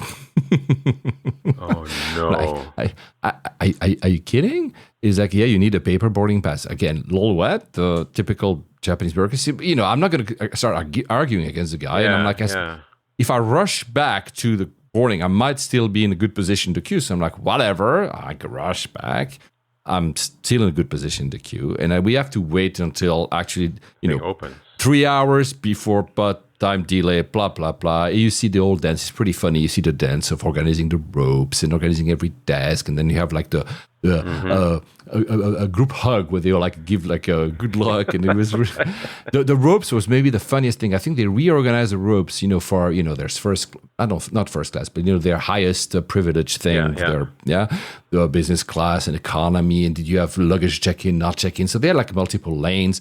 And I think they reorganized that 9 times. Like, oh no, this and the sign there. And they do like these, with the ropes, they're doing knots and then they undo the knot and redo. I'm like, oh my God. Anyway, it was very... So yeah, and I waited for that. It opened. I got my boarding pass, so fine, So it was really actually 3 hours from the delay time. Interesting enough, when I am at the check-in, she immediately, you've done Japan, so you know that, and probably a lot of people listening to this podcast have as well. Immediately, you have a lot of laminated paper that tell you this is the seat you're going to have, this is how the Wi-Fi is going to work, this is the plane you're going to have, this is how security will work, and this is where the lounge is. It's really cute. I love it, right? But the first thing she says, because, of course, one of the laminated paper is the one with the Q suite. Is, we're so sorry, apologies, you're not going to be the Q suite. And I say, because I know what it's going to be the 315 open still. I'm like, I like it. As I said many times on this podcast, I said, no, I prefer this. She's looking at me very puzzled. Like, who are? What are? Yes, as a tall person, it's really cool. And then she apologizes a second time for the gate being so far from the lounge. And I say, well, I have big legs, so I can walk fast. And she laughs. And then, that was the weirdest one. She looks at my passport puzzled for a little bit, right? And she's like, on European passports, you usually have a signature, your own signature. Mm-hmm. And I'm like, is she pulling a leg? Like, I put my hand on the top page and I said, there it is. And she said, she must have been really tired because it was like in front of her face the whole time. And she was like, so it's the third time she apologizes. I'm so sorry. I should have seen. I'm like, no, it's fine. I don't think I made her laugh at least something. Anyway, it was a really cute interaction. So then, go to security. This time I have the fast track. This one I have the paper, blah, blah, blah, so I can actually do it. You still have to take like liquids and iPad and stuff out. There's a new machines, but you still have to remove everything. Again, Japanese efficiency meets Japanese bureaucracy. So they try to give you modernity, and sometimes the bureaucracy still lags behind. So, so new machines, but you still have to take everything out. I'm like, okay, well. But, it's empty. Everything goes fast. And then I arrive at the exit immigration after security. The exit immigration, I hadn't been in Japan for 5 years. They're like sci-fi, man. I mean, like there's a full screen in front of you, and like, I'm being scanned while I'm waiting for my passport to be scanned. It's like, it's incredible. The only bit that is a bit for someone tall, guys, it's a UX problem, but the instructions of what you should be doing next are written like at the lower end of that screen. So I'm like, what does it say here? So first I assumed I had to put my passport on that thing because I didn't have to read that. I'm like, okay, fine. But then I'm waiting, nothing is happening. And then finally when I lower my head, I said, there's another piece of text that it says something now, but I cannot read it so I had to crouch, read the text. I can remove my passport. That's what it said. Remove my passport and uncrouch. It was anyway, tall people problem, not a really big. It worked really, really fine. I went to the Sakura Lounge. It belongs to JAL, which was Qatar is working with. It's really nice, 2 floors. You enter the top floor. I go down. Right. Why? Because there are lots of views. You have the apron in front of you. So you have lots of sofas, lots of views, lots of sushis. It's basically what you want. And by that time, it's completely empty. And what time of day it is? It must have been 5, 6 p.m. Okay, so it's still daylight. You could still see action. Oh, yeah. Nice. And dining time. So that's why when you go upstairs where the restaurant is, and upstairs is where you enter, man, so many people were ramming the restaurant for the food. So good. The Hunger Games were on. Everybody wanted their last Japanese meal before leaving Japan. Yeah. So they were like, I was like, okay, I'm just going to have a few things. I'm going to have a nice meal in the aircraft, so I'm not going to fight for food. However, I did what I do every time I leave Japan. It had been a long time. These automatic beer dispensers, when you put the glass, it inclines the glass 45 degrees and the beer starts pouring. And as the beer pours in, the incline exactly goes back being straight. And then it adds the foam at the top. You're like, this is the best machine Japan ever. That's perfection. This is perfection, yeah. So, and the Karage was really good at Sakura Lounge. So then I walked to my gate, and I don't think that walk was. She said it was a long wait. It was not long. It was maybe 12 minutes. They tell you, and other airports in the world do that. They tell you we do not make announcements, right? Right. But I don't think I've ever seen as many staff walking around with final call warnings around. They're like, last call to Hanoi, last call to New York, last call. They were like running around. Yeah. And, I saw that. And I'm like, at this point, you'd better do actual announcements at the airport because you have these poor staff, and they're running almost like aimlessly because how do you know that the guy who's walking me, in this instance, is going to Hanoi, New York, London, whatever, Doha? And they're putting it in your face. Oh, yeah. They really want to make sure that you've seen it. And then I'm like, no. Like the cross with your hand that tells that, no, it's not me. Stay away. And then when I approach the gate, there's like a group of maybe 6 gates. And it's like a war of who's going to be the loudest at doing the last call on the gates. Like, and I'm like, I cannot understand. Like, I don't know which one is my gate. They're all shouting something. And actually, what you realize is that the final call, Japan being Japan, the final call is still actually a long time ahead. They're starting the final call like an hour before. I'm exaggerating, maybe not an hour before, but you know what I mean? Like the final call in many countries is literally the door is closing. Yeah, like you have 5 minutes to make the gate. 5, exactly. Yeah. There, you still have at least another 45 minutes and you see the final call. It's like as soon as they start boarding, they're already doing final call outside. Exactly. I think they really want to push the point that please be in front of your gate. But it creates this joyful chaos. Yeah.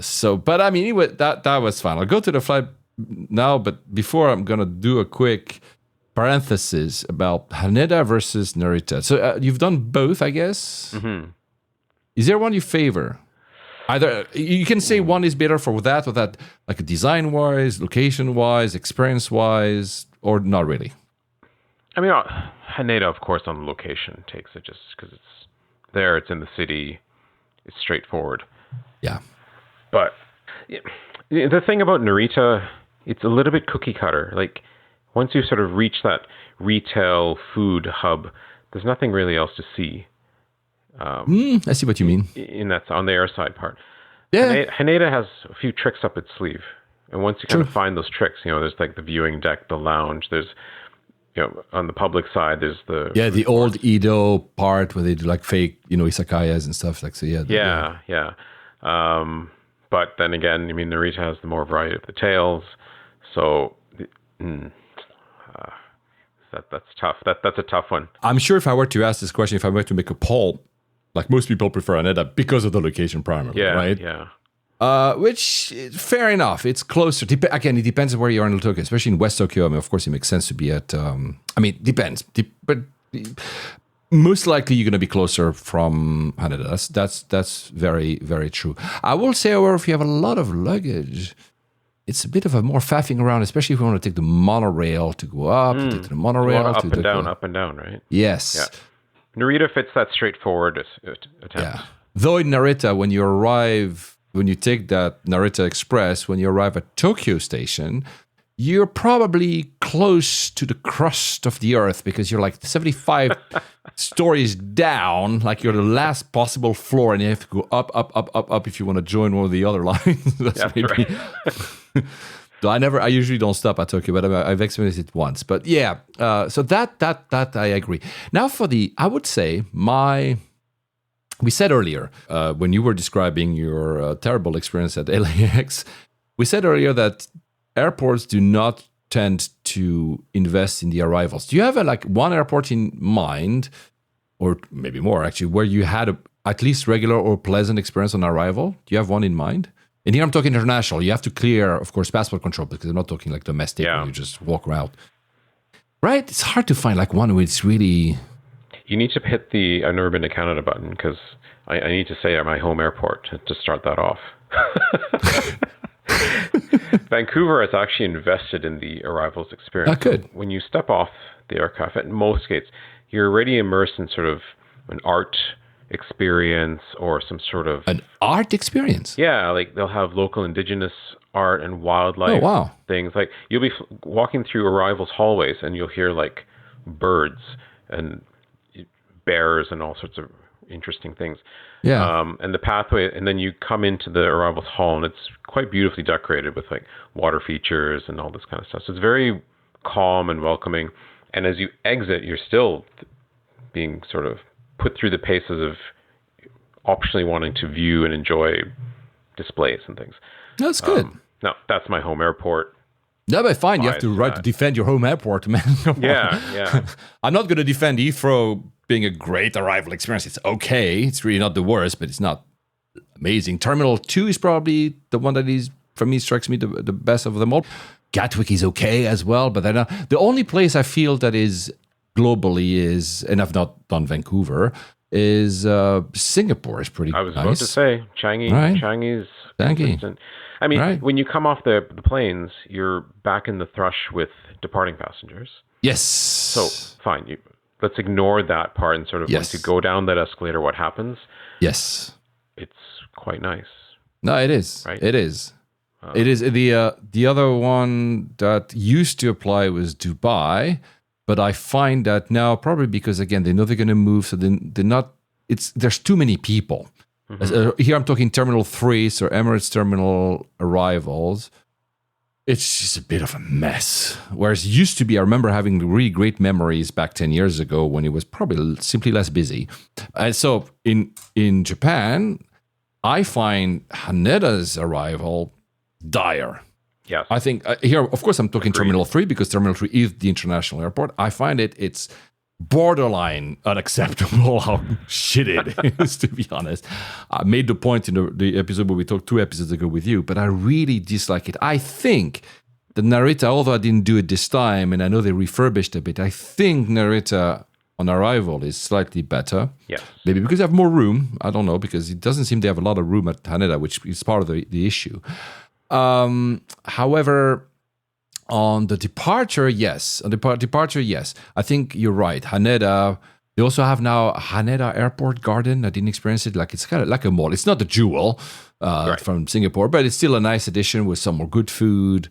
They have Amex just opened a Centurion Lounge in Haneda. So I think so far, clearly Haneda has a better experience. And this is the point, when I was at Narita Terminal 2, it was nice. But it was dating a bit. Mm-hmm. I've done both. I've done Terminal 1 in the past a lot, and then Terminal 2. So the both are. It's okay, but it's true that you can see that lately the investment had been put at Haneda, but neither are truly beautiful. I think I don't know. Narita is older, but so Haneda is probably a bit better because it's also newer, but I don't think either is. So because people also ask me, what do you prefer? I'm like, well, look, Narita is my old flame because I used to land there. So I have like this, but for me, it's purely, emotional. I like to land there and take the train and have my sandwich in the train and having, there's part of almost like a ritual for me landing in Japan and going through that. Even though this time I went through Haneda, right? Right. Because I was flying JAL in that beautiful business class. But yeah, I think Haneda still edges, but I'll get to that. I got one more honorable mention for that arrival. Schiphol. True. Not necessarily like the immigration, the baggage claim, that's all kind of blah. It's more the fact that once you have your bag, if you've checked a bag, you've claimed, you come out and you're in that sort of transport mall, aircraft model shop. Maybe that's why I like it so much. Aircraft model shop, grocery store. It's probably high ceilings, right. But you're immediately in Amsterdam. Yeah. It's not like this sort of dead zone where you come out and there's like just chauffeur drivers and curbside, and it's sort of that's true. You're trying to figure out, look at signs. With Amsterdam, it's there. You can go right into the trains. You can get food. You can do anything. Do they still have that sex shop? I think there was an adult store at near. I know Frankfurt had one. I'm not sure. Is it? Down in the depths, or did I dream it? I don't know. It's been a while, man. I haven't been there. I can't remember. Anyway, Frankfurt, but yeah. Friends from Amsterdam. If maybe I'm completely mistaken, but I had this memory. Maybe I'm completely wrong. No, you're right. So it's nice. Not bad. It's like you're there. You're ready to go. Yeah, you need to go. So yeah, you absolutely you're not right. Look, so the answer, guys, is I don't know. I prefer Narita, but I don't think it's. But I'll come to that again in a second. I know I keep adding mystery boxes because there's a point to that story. But But at the time when they're adding more and more flights, so both ANA and JAL are adding more flights. I think JAL has just added Chicago and San Diego from Narita here. And I think there's more in Milan, Stockholm, Istanbul, ANA has added. And now BA flies twice daily to Haneda, of course. So the capacity is starting to become an issue, which is going to be my point in a minute. But before I do that, one more little gift for you, because you might not know this. So not only I prefer Narita because of emotional reasons, not only I find that the arrival experience is still to me overall better than Haneda, but between the runways and the taxiways, these remnants of farmland, of people that guys, if you don't know the story, listen to episode 50. I think I've said the entire story. So it was a fight to get that airport done because the locals didn't want to sell. There was a lot of opposition in the 60s. It was really a struggle for years and years and years. And you still have, and I'm sure that most of you know that, and they may be bored to listen to me saying that, but there's you still see dots of terrain that doesn't belong to Narita Airport, that is still somebody living there, somebody having a farm in the middle of the taxiway in Narita, which is completely insane. Wow. But over time, some of them have been bought out because finally, maybe let's say the family member who fought, passed away, and the descendant took over, and they say, you know what, fine. We're in the middle of an airport. What are we doing with this thing? But you still have some. One, which used to be, again, somebody living there, and I think a little bit of farming, but tiny. It's literally on the taxiway. When you're taxiing, you see it. It's called Kinone Pension, so it's been taken over.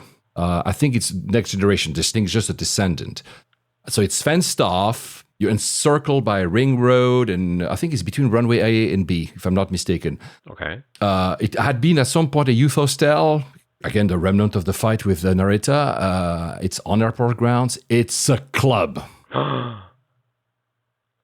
No. It's a club, man. They do raves in the middle of the airport ground. Oh, man. When are we going? Oh, man. So I think capacity, because it's hard to find information about it, because I had heard from a friend, of course, a friend of a friend, because the thing is, it used to be, not say open door policy, but if you knew it existed, you knew how to go, because it's pretty complicated. I think you have to go to the parking lot of Terminal 2, and there's a pickup, because of course it's in the middle of the airport ground, but you have to go around it. If you don't know where you're going, even if you have Google Maps, Apple Maps, whatever, you're going to get lost. So back then, we were talking pre-COVID, if you knew that, you could go. So you and me would have been able to go. Right. I think what happened at some point, I don't have the full story because, again, there's very little information online, but what I've heard, that's at some point, maybe someone was completely out of his head during one of the raves. But somebody tried, I don't think succeeded, but tried to breach the security fence. Because, big, beautiful airplane, I'm going to go towards the airplane. So because of that incident, and they didn't want to have trouble, they made it invite only now. Okay. So even if you know, you have to be on a guest list, I guess, or something. Right. It's not run as a private it is a private enterprise, obviously, but it's a commune. It's a collective. So that's a more appropriate term, because that's clever. Because the guy, again, wants to respect the fight of his forefathers that didn't want to let the land go to the airport. And I know here we're a show about airports and travel, and here I'm saying the guys that I admire are the guys that didn't let the airport being built. But the idea for him was I don't want to let it go. I wanted to make it for more people, hence the club. But how do I make sure, or at least try to make sure, that they cannot steal it from me? So what they did, it's a collective. So I think it's owned by 800 people. The one club, okay. Like a collective. Yeah. So 800 people are named on the deed, I guess, which of course would make it harder to the authorities to throw them out, because it's not one owner that you have. You have 800 people to deal with. But it's also the idea, that's what I've heard from friends who know this place, because I've not been, by the way, guys, I should have said, I want to, but I've not, that it's very much of the soul, the philosophy of a collective as well, But they have great DJs coming, and it's really all kind of music. You have pure techno raves, you have more EDM, you really have stuff, but I don't even think they publish any kind of just of the schedule. know. But I've heard from rumors that very big names at the end of a tour, for instance, they go unannounced, and they do a set And so imagine you have the music, and you can almost go as loud as you want because you have an airport next to you, and the planes are so freaking loud anyway. So you have like a ANA or an Etihad or Delta, whatever, that is like taxiing in front of you, like, and you're dancing, and the light is crazy, man. I love the story. I love the story. We'll find a way in. We'll find a way in. Yeah, we will find a way. I mean, I had been. I don't think maybe you have. I don't know, Ushuaia, which is a club in Ibiza. You're literally under the final. The plane is literally over you, and the music is so loud that you barely can hear a plane. They're usually, of course, 320s, because it's Ibiza is not like. I mean, it's international, but you don't have like a 380. Wide body. And it was for Armin van Buuren. That was a great man. It was a great show. But that doesn't beat being in the airport grounds with that club here. That must be quite something. And anyway, back to Narita. I'm really drifting away from the point of talking about planes. But guys, if maybe some of you are into both music and planes, don't tell me this is not a cool idea to have a club in the middle of an airport, even though the history is about the fight with Narita. I love it, man. I just find it the best thing ever. Like what was it? The flying blue, the special access. Oh yeah, the door. Ultimate. Ultimate. The door opens. That's what we're striving for now. Is to go to this club. The door opens. Yeah. For us. Yeah. No. I honestly, I really want to go. I really want to go for the views, to see how, I've always been wanting to go. There's a small temple, a small shrine, and there's this, of course, and there's 3 places you can access as a if you like, it's not your house, right? Because there are other places, it's a private property. You cannot just go and say, hey, I'm here, I want to take pictures of planes and see how it is. Yeah. But I've never done it. But this one for me is super high on my list now. I need to figure out a way to be invited.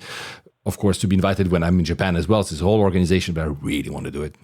So sorry, guys. We're both music lovers here and club lovers. And of course, for us, it's like almost perfection that makes... Put the two together. Exactly, man. So I was talking earlier about...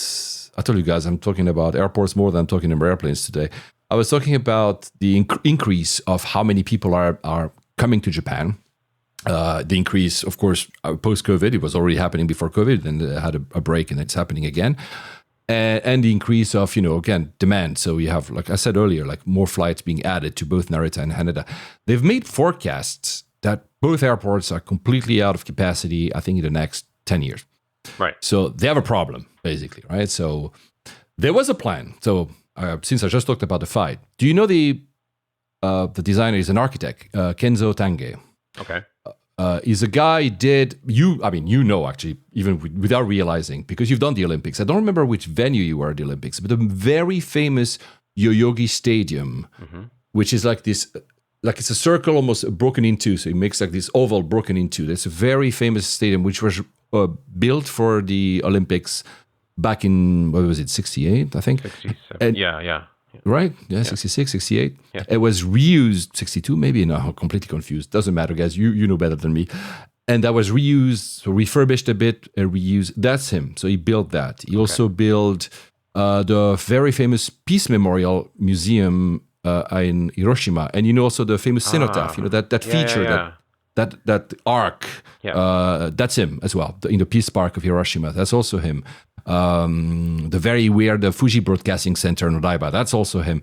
And I think he built, it's an indoor stadium in Singapore. So he was not only in Japan. And for me, the most beautiful is the St. Mary's Cathedral. It's a church in cathedral in Tokyo. If you can visit and if you love architecture, it's amazing. So this same guy, there's a reason I mentioned him, had a big plan for Narita. And he wanted to build, I think the terminal would have been a circle, like almost like the Apple HQ. I don't think you've seen Yeah. A circle of 2 kilometers wide with a capacity of 100 million passengers. The guy had this view in the 60s. He wanted to build an airport in Narita for 100 million people. Of course, it didn't happen. Of course, his plan was completely crazy. But fast track to 2025 and these capacity issues, well, they are planning to rebuild Narita. Not that there's no plan for Haneda, but Haneda is constrained due to where it is. Yes. So the only way to increase capacity inbound Japan, especially Tokyo, is going to be Narita, and they're going to build another runway. Actually, the day I was flying out, they broke ground for the new runways. It's already happening. It's happening already. It's going to take like 4 years, I think, or something. So they're going to have a third runway. And then what they want to do, the new Narita airport, it's always something called like that in Japan, a new something. The new Narita airport, they will basically tear both Terminal 1, 2, and 3 and rebuild a new thing. But of course, they will do it over time. So they apparently will first close Terminal 1, start construction of the new terminal, then close Terminal 2 when the new bit is, so use as they build. Yeah. So, and that will be an airport that will be able to cater, I think, for more than 100 million passengers. So the old plan from the 60s of having this big circle, it's not going to be a circle. It's going to be a more, like all the airports nowadays, lots of like an octopus almost. An octopus, exactly. Exactly. Yeah, I mean, China is full of these, right? Right. So it's like that brown sort of insect pod shape. Exactly.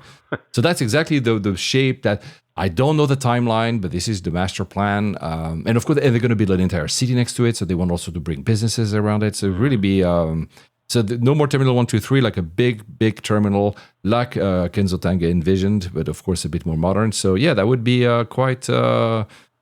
quite impressive to see. So I think at some point, guys, some people in the future, maybe your kid, although you will have said, well, of course I fly to Haneda. At some point, I think people will have to fly back to Narita simply or out of capacity constraints. Yeah. Not that Haneda will not be used, but it might actually, the ball might go the other side of the net. And say, well, actually, if you want capacity, if you want to add more routes from London, Vancouver, wherever, you'll have to be a Narita. Yeah. Interesting, yeah? So back to now my flight, because I think I've veered off for quite a while. You haven't even boarded the plane yet. No, but that was going to be quick, as I told you, because it's... So I'm on a jet bridge. I entered the aircraft. It's a 359, so it's I think it was from 2016. What I love about the 350s, of course, is the multiple camera angles. From the tail. The one from the tail is amazing. I think it's one of the right. It's the one I want to have all during all the flight. It was really, but when you're on the ground, I usually choose a camera that shows in the front. So from the nose, where the gear, yeah. Yeah, and I could see it was really funny because, of course, you can see the markings because it's still parked. And there was a marking for A310. You're like, okay, A310, they still have the marking, but there's no more A310 or of course, the 300. A300. 300, 600. I don't know how you would say that. It's 300. Yeah, the A300 was the old one, but they had a 600 version of 300. I think it was written down. I was like, what? It's not 340, 600. It's like 300, 600. I don't know even how to say it. And even the TriStar. L1011. Yeah. I love the marking. Love it. I wish I could see the plane instead of just a marking, but what is he showing me there? What is that? So he's showing me. Is it a puzzle? It's a laptop. What is that? It's a case, right? It's a skin on the Mac.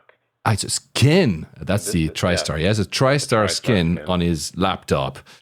Shows you how dedicated he is to. Oh, wow, that looks really cool. That makes you not want to switch MacBook. At some point, you're like, I'm going to keep this just because of the decal. So it's seat 3K. It's the openness of it that I love. There's no central overhead bins. Right. So it makes for the cabin really kind of really big and airy, nice. Which is the total opposite of all these cabins with doors nowadays. And I really kind of like that. It was just a marvelous... Nothing to say. I mean, honestly, the food was superb, and the sun was setting as soon as we took off, and it was fantastic flight. Yeah. And the pilot had announced there was a lot of turbulence, and there was actually quite a bit. But I was watching Andor, so I forgot about all the turbulence. They're part of the Star Wars experience, and being turbulence in watching Star Wars. Really, really nice. The Wi-Fi sucked, but I mean, whatever. So, yeah, I have one conspiracy theory about that flight. Because I heard the captain twice. But maybe, there's a captain and a first officer. So, could have been that it's the other person. The captain had an accent. But an accent could have been, I don't know, nondescript, but an accent. I can't remember for the life of me now what accent. But not something, it was clear. However, it feels to me that the second time I heard, it was a recording and not the voice of the captain. I don't know, man. Do they? So if anyone, I know we have pilots. Pilots, do you have pre-recorded announcements either for the staff, so for your crew, or for the passengers? Of course, we know that there's a lot of pre-recorded stuff like the safety video thing. But I'm wondering, because I was like, this is bizarre. I think it's not the first time it happened to me. I had another experience in another flight when I heard what it felt like a pre-recorded message. One of these messages is like, for example, cross-check. The usual cross-check before. Yeah. It felt that the message was too perfect. I don't know what to say. Maybe I was very tired. But guys, tell me if we have pilots. Do you have pre-recorded messages? Maybe some airlines do. I don't know. It was too clean. Too American, American, not because you have this typical American voice, but look, TV American, not a descript from a particular state. It was too perfect. I was like, this is not the guy talking. This must be a recording. It's funny you mention that, because I've had in all my experience being on flight decks and as crew, I would say no, there is none. But I remember this one very, very senior captain we had. He had been with Singapore Airlines, he'd flown everything, and the minute he got on mic, it was exact same, his tone, his intonations. You could almost maybe replicate each time to think it might have been a recording, because maybe that's possible. He was so into it. He just said there's people that have this radio voice, so they hear it's the PA voice. Like it's like almost like we call it in because I do stage, we call it the voice of God. That's right. The voice. Yeah. So, and we know that pilots are gods, right? So maybe that's it. Maybe they just like they have this voice that works super well. It just felt so. Maybe I'm completely wrong, guys. But it's the second time I have this uncanny valley when I'm listening to something. I'm like, this is not the same guy that just spoke a minute ago. And I know there are two again, but like, and especially in airlines, like either because like Japanese airline, they will have a Japanese accent most of the time. But like these airlines from the Middle East, you hear like sometimes it's French, Italian, American, anything. Yeah, right? There's everything. Yeah. So I knew the first time was not a thick, but an accent. The second time was too perfect. Anyway, guys, if you know that they are pre-recorded, tell me. Or maybe actually, Vinod's theory is the perfect one, that they just get into the role. Like I'm God on this flight. Talking about pre-recorded, have you seen the news that Qatar Airways before I say that, do you remember an airline? We talked about scent. You remember the other time we talked about the perfume or Air France. Is there an airline for you that has a signature sound? A music they put like on boarding, or a music they put on deplaning, or something that, kind of always comes back. For me, I've really only one, to be frank. You're more into your perfume than the sonic appearance of an aircraft, but I mean... There is one. I obviously try and avoid, but Air India. And this is from family trips back to India when I was a small boy. They had like this Indian music jingle always playing. Oh, there you go. Obviously it's modernized, but it's still there. So as you're boarding or disembarking, it's like this jingle is just playing. Yeah, it's a jingle. That's what I've said by sonic signature or like sound signature. Because for me, the only one I can really think about that is because all of them, not all, many airlines will play some soundtrack. Yeah, classical music. But it is diminishing, unfortunately. Yeah, and for was it SAS? I forgot which one I floated. That classical music. It's really like a symphony or Mozart or something, and it's really nice. But it's not what I'm saying. It doesn't really belong to it aligns maybe with the value of a company, but it's not the company. The only one I can think about, and every single one of you that has flown them as regularly as I did, is Emirates. Because Emirates, you have this music that starts as soon as you enter the aircraft, and it loops. But it's not a short loop. It's not like a jingle that goes like only for 10 seconds and goes over and over. Like it's kind of long, and it's a piece of music, and it accompanies you. And I know it. I can sing it in my head right now. I know it almost like creates, since I said symphony, you enter the aircraft, you sit in your seat, and it's still running, and you see suddenly sometimes it's interrupted by an announcer by the crew, and it runs as long as you're on the ground, as long as the doors are open, and even I think just after they close, it's still running. And I've done it, and they run that again on arrival, on deplaning. So that music is in my head, and not in a negative way. It's like I could recognize Emirates with my eyes closed. Qatar Airways has just hired Hans Zimmer, very famous, to create their own sound signature. So soon enough, we'll be in an aircraft at Qatar, and they'll have Hans Zimmer playing you something. I don't know. I mean, they have a lot of money, man. Yeah. Wow.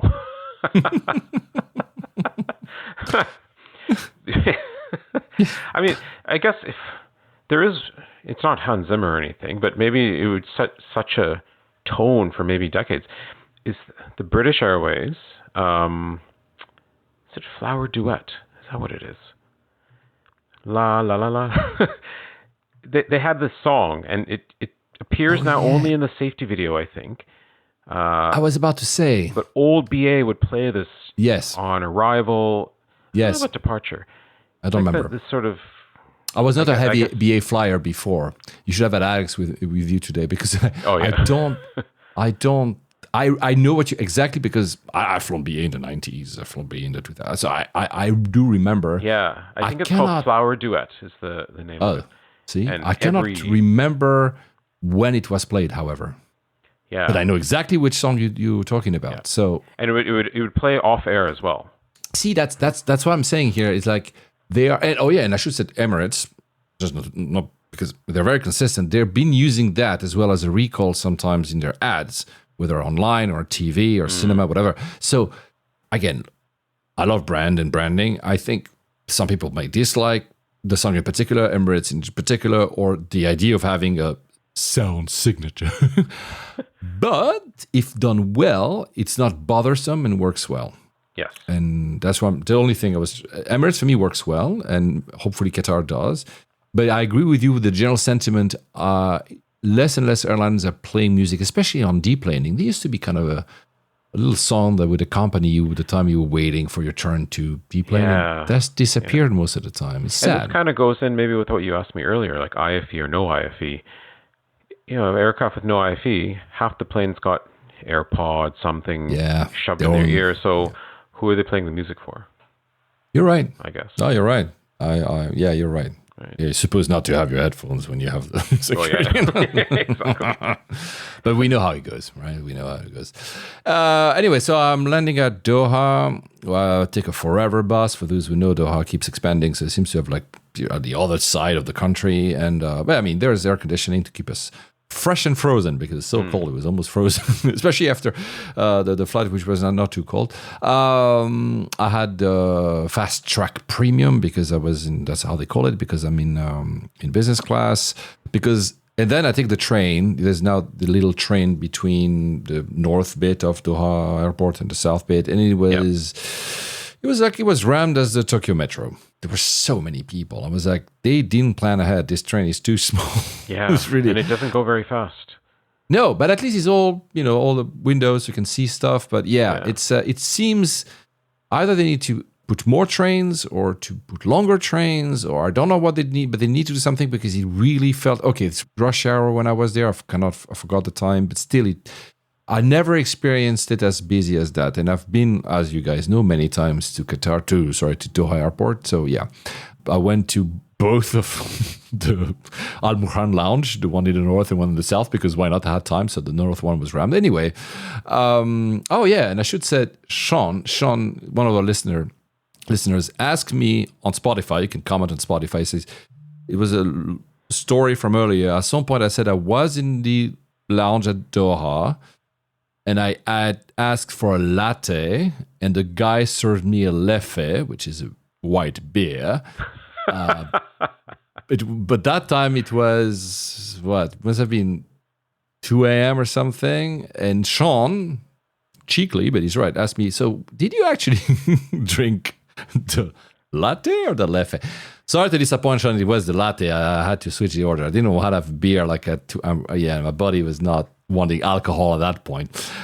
So thank you, Sean, for commenting and for asking a very important piece of information about my travels. Indeed. So Sean, I hope to meet you for a leffe this time one day. So at the gate, I go to the gate, unable to board. The guy asked me, do you have luggage?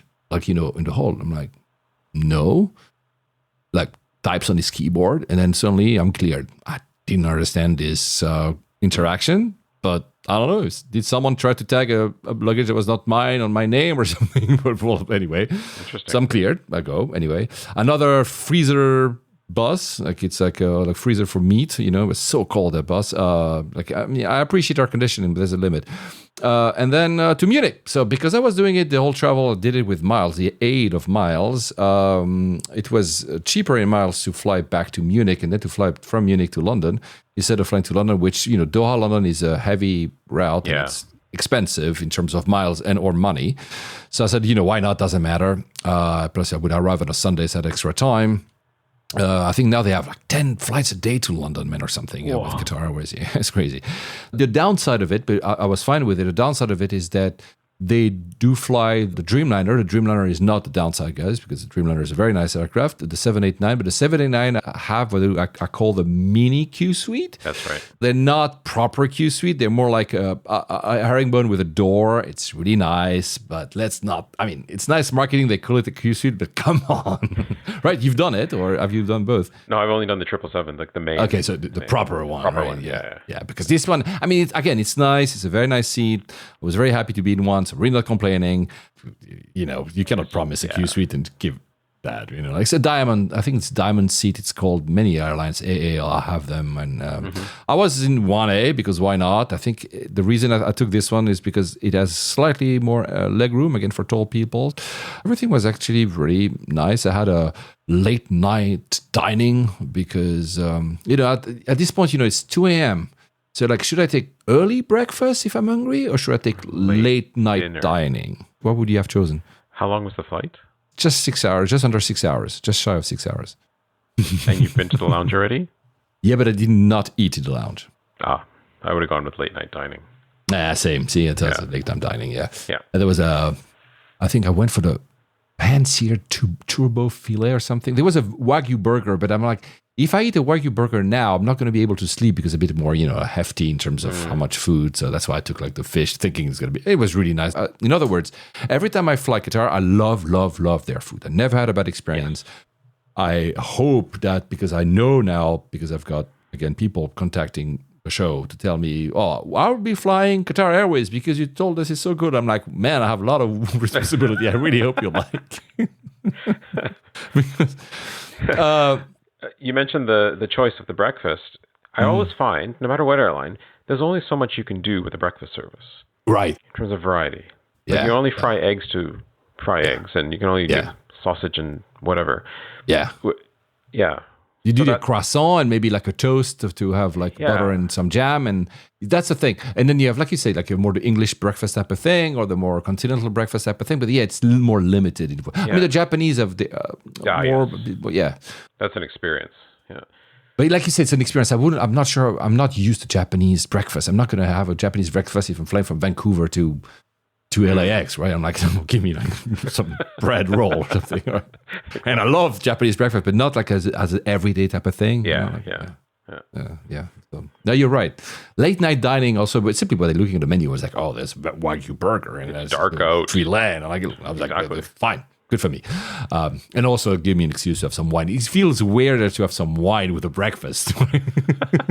I mean, you can. You can, but yeah. Bring me the croissant, but bring me as well some I don't know, Chardonnay. I mean, what the hell? Yeah, like, or some sweet dessert wine or something. Exactly. Well, yeah, exactly. You're absolutely right. I should have said that whilst I was on taxiing with Qatar Airways in that Dreamliner, still at Doha, I took the opportunity to check into my flight that I would take in Munich. Because in Munich, that's the thing. In Munich, I only had 1 hour and 50 minutes. Okay. There was no delay.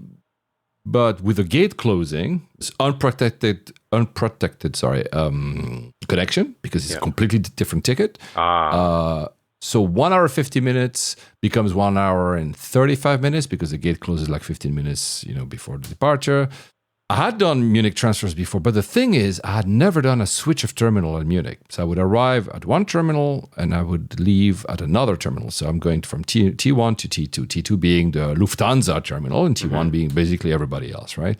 So I'm very happy first that there's no delays at Doha because like, you depart and you're like, I can forget about my connection until I arrive. Let's deal with that whenever it arrives. I have done the check-in already, so I can just, because if you're delayed, you keep thinking about, will I be able? And so I was really happy. And also I was wondering, will I be able to stay out of Schengen all the time? Because this is Munich, but Frankfurt is very famous for giving you like, oh, you're entering Schengen, re-exiting Schengen, re-entering Schengen, re-exiting Schengen. Guys, I'm going from outside of Schengen to outside of Schengen. Can you just find me a way that stays out? So I landed. The crew, I should have said, the crew on Qatar Airways was spectacular. Again, sometimes they're like the previous thought they were good. This one, they were spectacular. So it was really fantastic again. So we land at Munich. It's 6 a.m. It's 6 degrees. Then I'm like, okay, now mind on. I need to beat that 1 hour and 30 minutes. Go time. In their official webpage, it's enough. When you have the minimum connecting time, I think it's 70 minutes. I'm like, I have more, so I'm fine. So I go out and immediately, all the passengers, I'm 1A, so I'm pretty early going out, right? But immediately all the passengers go one way because they simply want to exit. And I'm starting like, okay, looking, the way to T2 is over there. So I start moving. But of course, because I'm the only guy doing that, staff stops me, like thinking like, are you lost? What are you trying to do here? And I'm like, guys, it says T2. I need to go to, okay, so sorry. So they checked my boarding pass. Okay, you keep going. So I keep walking this corridor. So it's against the windows of all the gates, all the dormant aircraft, because it's very early in the morning, and I'm walking. And like at some point I need to do something. I cannot just walk. It's really nice to see aircraft at 6 a.m. in the morning on a Sunday, but I mean, I need to find. And then you have to really pay attention, because at some point there's a little sign that says T2 there, and you do a flight of stairs of 5 steps. And when I say a security is even a big word. The security is the smallest security I've ever seen in my life. It's really proper. It's really nice. I arrive, there's no one. They must have some system of, not an alert, but like maybe it's motion sensor or something, because as soon as I arrive, a minute later, a security officer shows up. So maybe he was just monitoring a camera, right? Yeah. But so it's really a tiny, meaning not a lot of people must do this switch because they didn't plan for like a big security. Very easy security. The guy was a very kind person, and I'm completely alone. Then you go down, and you find a bus. And you wait for this transfer bus. You wait about 10 minutes, and I'm the only guy in the bus. And it's a very eerie feeling, wondering if the system is actually working, right? Right. And it's a Sunday. That also, it's not a busy day in terms of people may be working or whatever and connecting through cities around Europe. So it's a 6-minute drives maybe, and it's lovely. You see all the planes. The sun is rising. It's really wonderful, man. And actually, you know what? Just to make the story short, from exiting the aircraft to arriving at the lounge, which is close to my gate, 17 minutes. Wow. Yeah. So I thought like, 1 hour 30, should I think about it? Sorry, you said from exiting the aircraft. Exiting that Qatar Airways aircraft. Walking, do the security, waiting for the bus, taking the bus, 17, 18 minutes, the tops. That's impressive. That's a Sunday morning theory, I suppose. It helps that it's Sunday, of course, but I always loved Munich, and I keep saying it. One more star from Munich. Man, that was amazing. And now I'm super early. So I walk into the lounge. I'm still silver on, so I have access to, because there I just had a emergency exit on an economy, Lufthansa aircraft. I didn't want to pay business class to go for 2 hours. And the lounge was really nice. It's just a business, not the senator anymore. I'm not gold anymore or whatever. However, and that's the last mystery box. Again, when I walk, I see all these same machines that are dotting, and they all like under wraps. They're not in use. Or in other airports, because I've seen them at Zurich, I've seen them at Geneva. I was in Zurich last week. In Geneva, I've seen them at Charles de Gaulle, I've seen them in Athens, I've seen them now like in Munich, I say. What are these machines? And of course, I know the answer. And if you're in Europe, you know the answer. I think it's interesting that you guys know these machines are the machines that will start to be activated. They will wake up like robots. The AI Skynet is taking over. No, they're simply the new, you must have heard about it, the exit entry system of the European Union. Yes. So the EU has 2 things that are going to happen. They're going to be the EES, entry exit, which basically is every time you enter, scanning your passport and biometrics. and every time you exit, which is why I've seen those, because these machines will not be, let's say, in Vancouver airport. It will be upon your arrival within Schengen. So it's not the entire EU, it's only the Schengen countries. As soon as you arrive, you will have to put your passport on these machines. That's why they have all these same shape. There's a passport reader and there's a camera, and they will basically, record your entry and record your exit as well. The thing is, the first time you'll have to do it, it will take a bit more time because you'll have to put your fingerprints. Okay. They will record your fingerprints, your face, match it with your passport.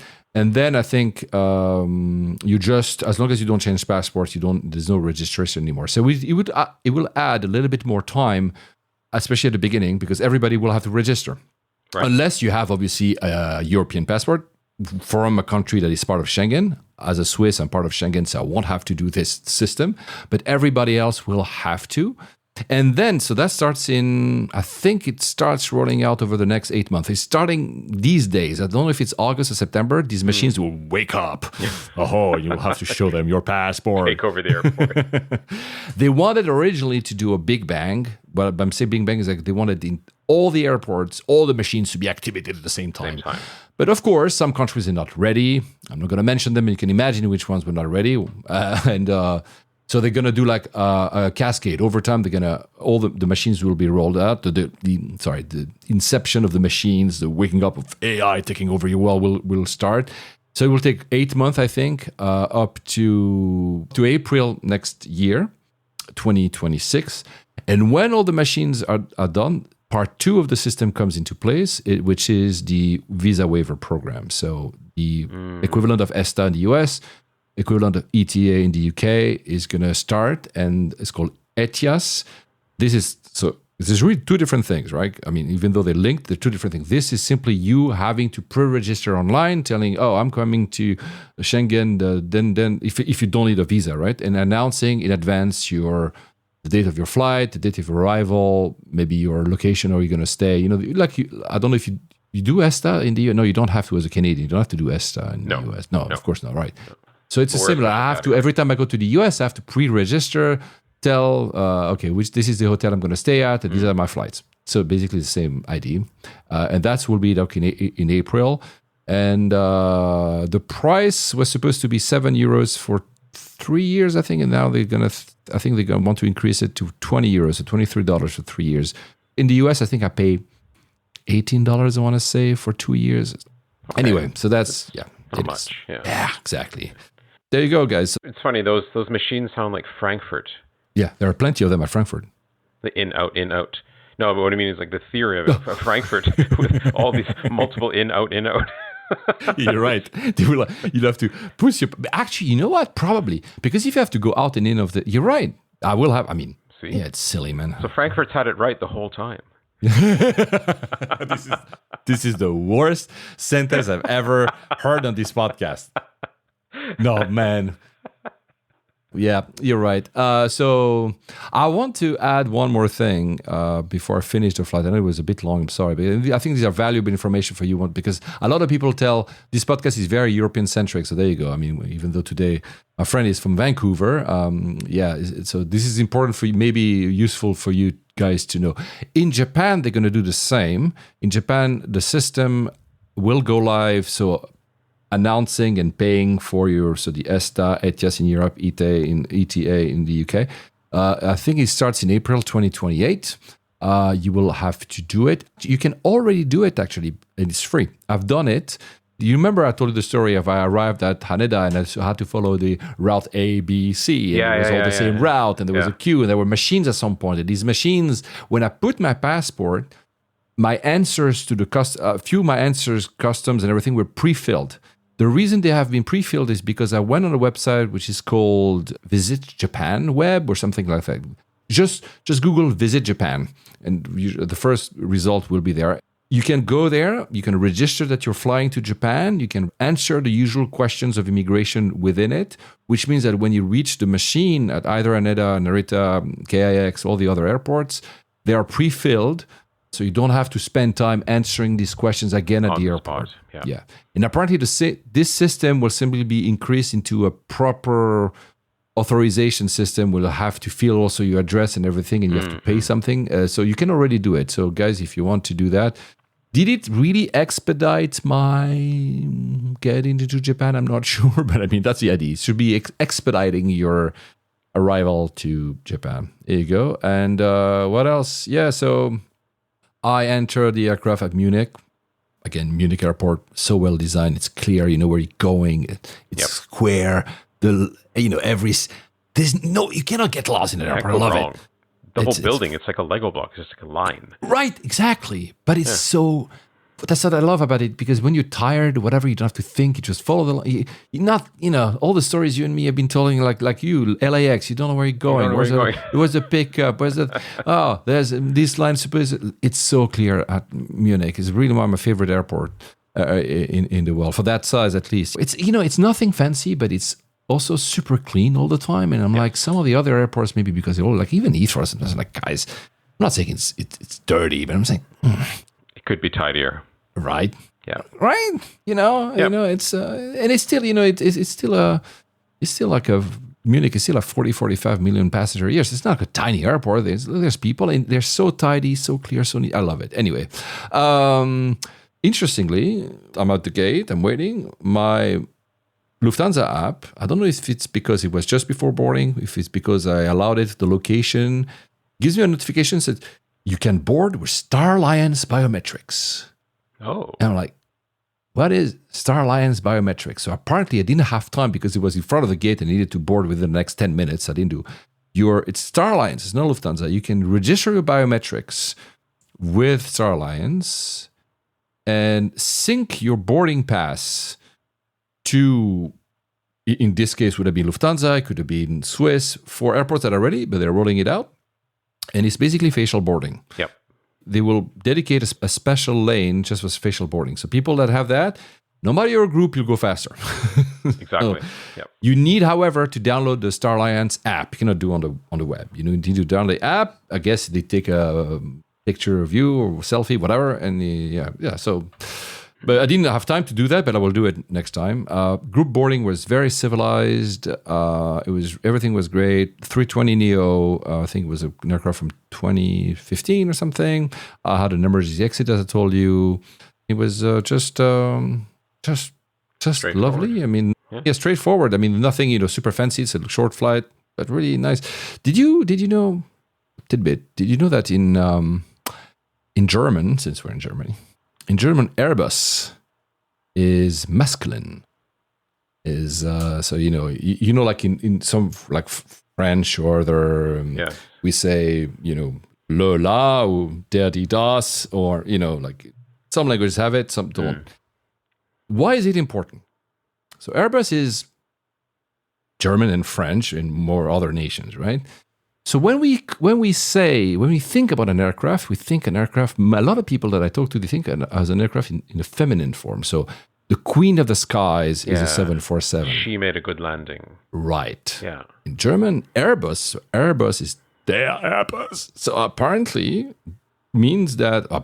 logically, it would mean that the A380 then is the king of the skies. Because if you have the queen on one side and the biggest on the other side, it's der Airbus must be a male. So the Airbuses are male. I didn't know that. No, I know it's a very far-fetched theory.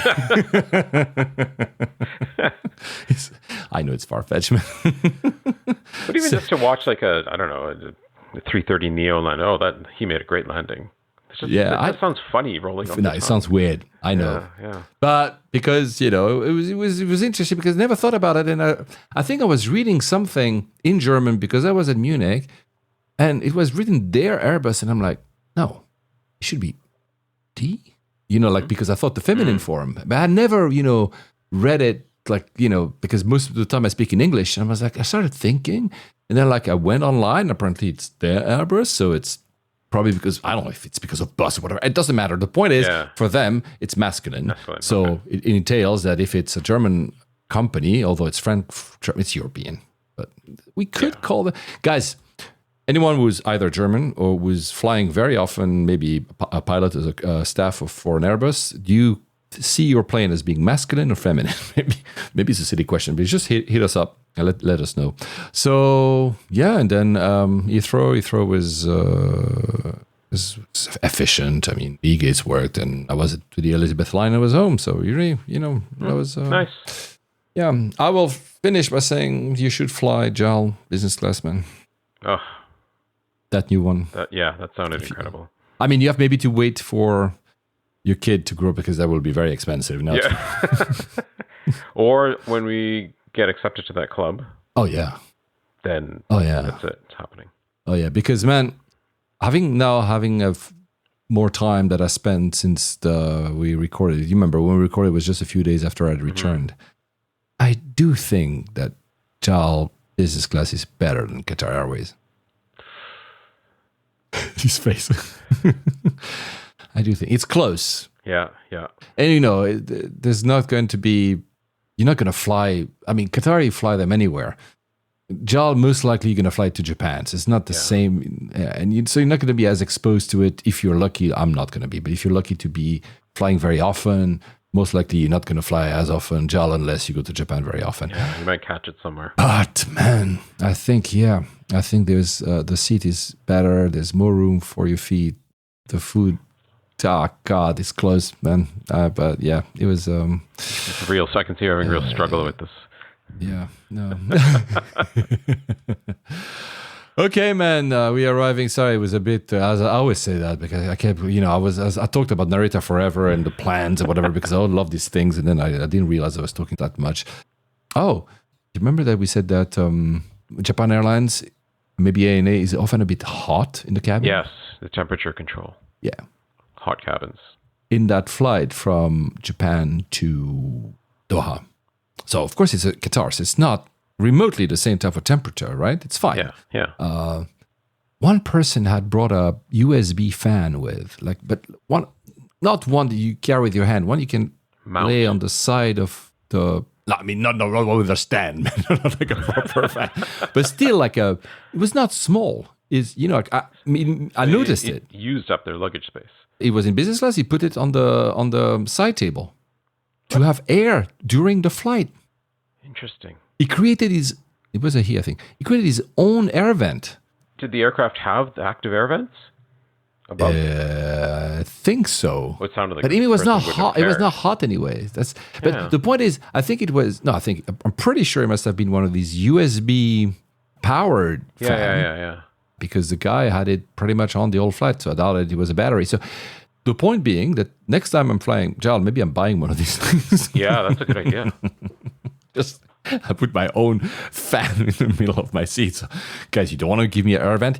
Here I come with my own. I'll bring my own. Yeah, bring your own air vent. That's a business model. After bring your own food or buy your own food, it's going to be bring your own air vent. That's that's pro tip right there. That's a pro tip right there. Let me play the music while we talk about our following flights. Here you go. Where are you going next, man? Some domestic coming up next month after. And then I'm actually looking at a fall potential Europe trip, so I'm sussing out some options right now. So we'll have to talk. We will talk. We'll have to talk. Yeah, for me, nothing else is so small. I'm going to Geneva in 2 days. I'm going to Prague the week after for the weekend with friends. That will be first with EasyJet. Prague will be with BA. Let's see. I'm going to Spain later on. And then a big one in September, but I'm not going to talk about it until I actually do the flights. It's a lot. Because it's a destination that we've never talked about on the podcast, so that will be cool. There you go. Awesome, man. Look. Usually we talk until the end of the music. So there you go. The music is about to end, so I can do it. Sorry, I was like, I need to keep talking until the music ends. Happy travels, man. Yeah, same to you. Bye.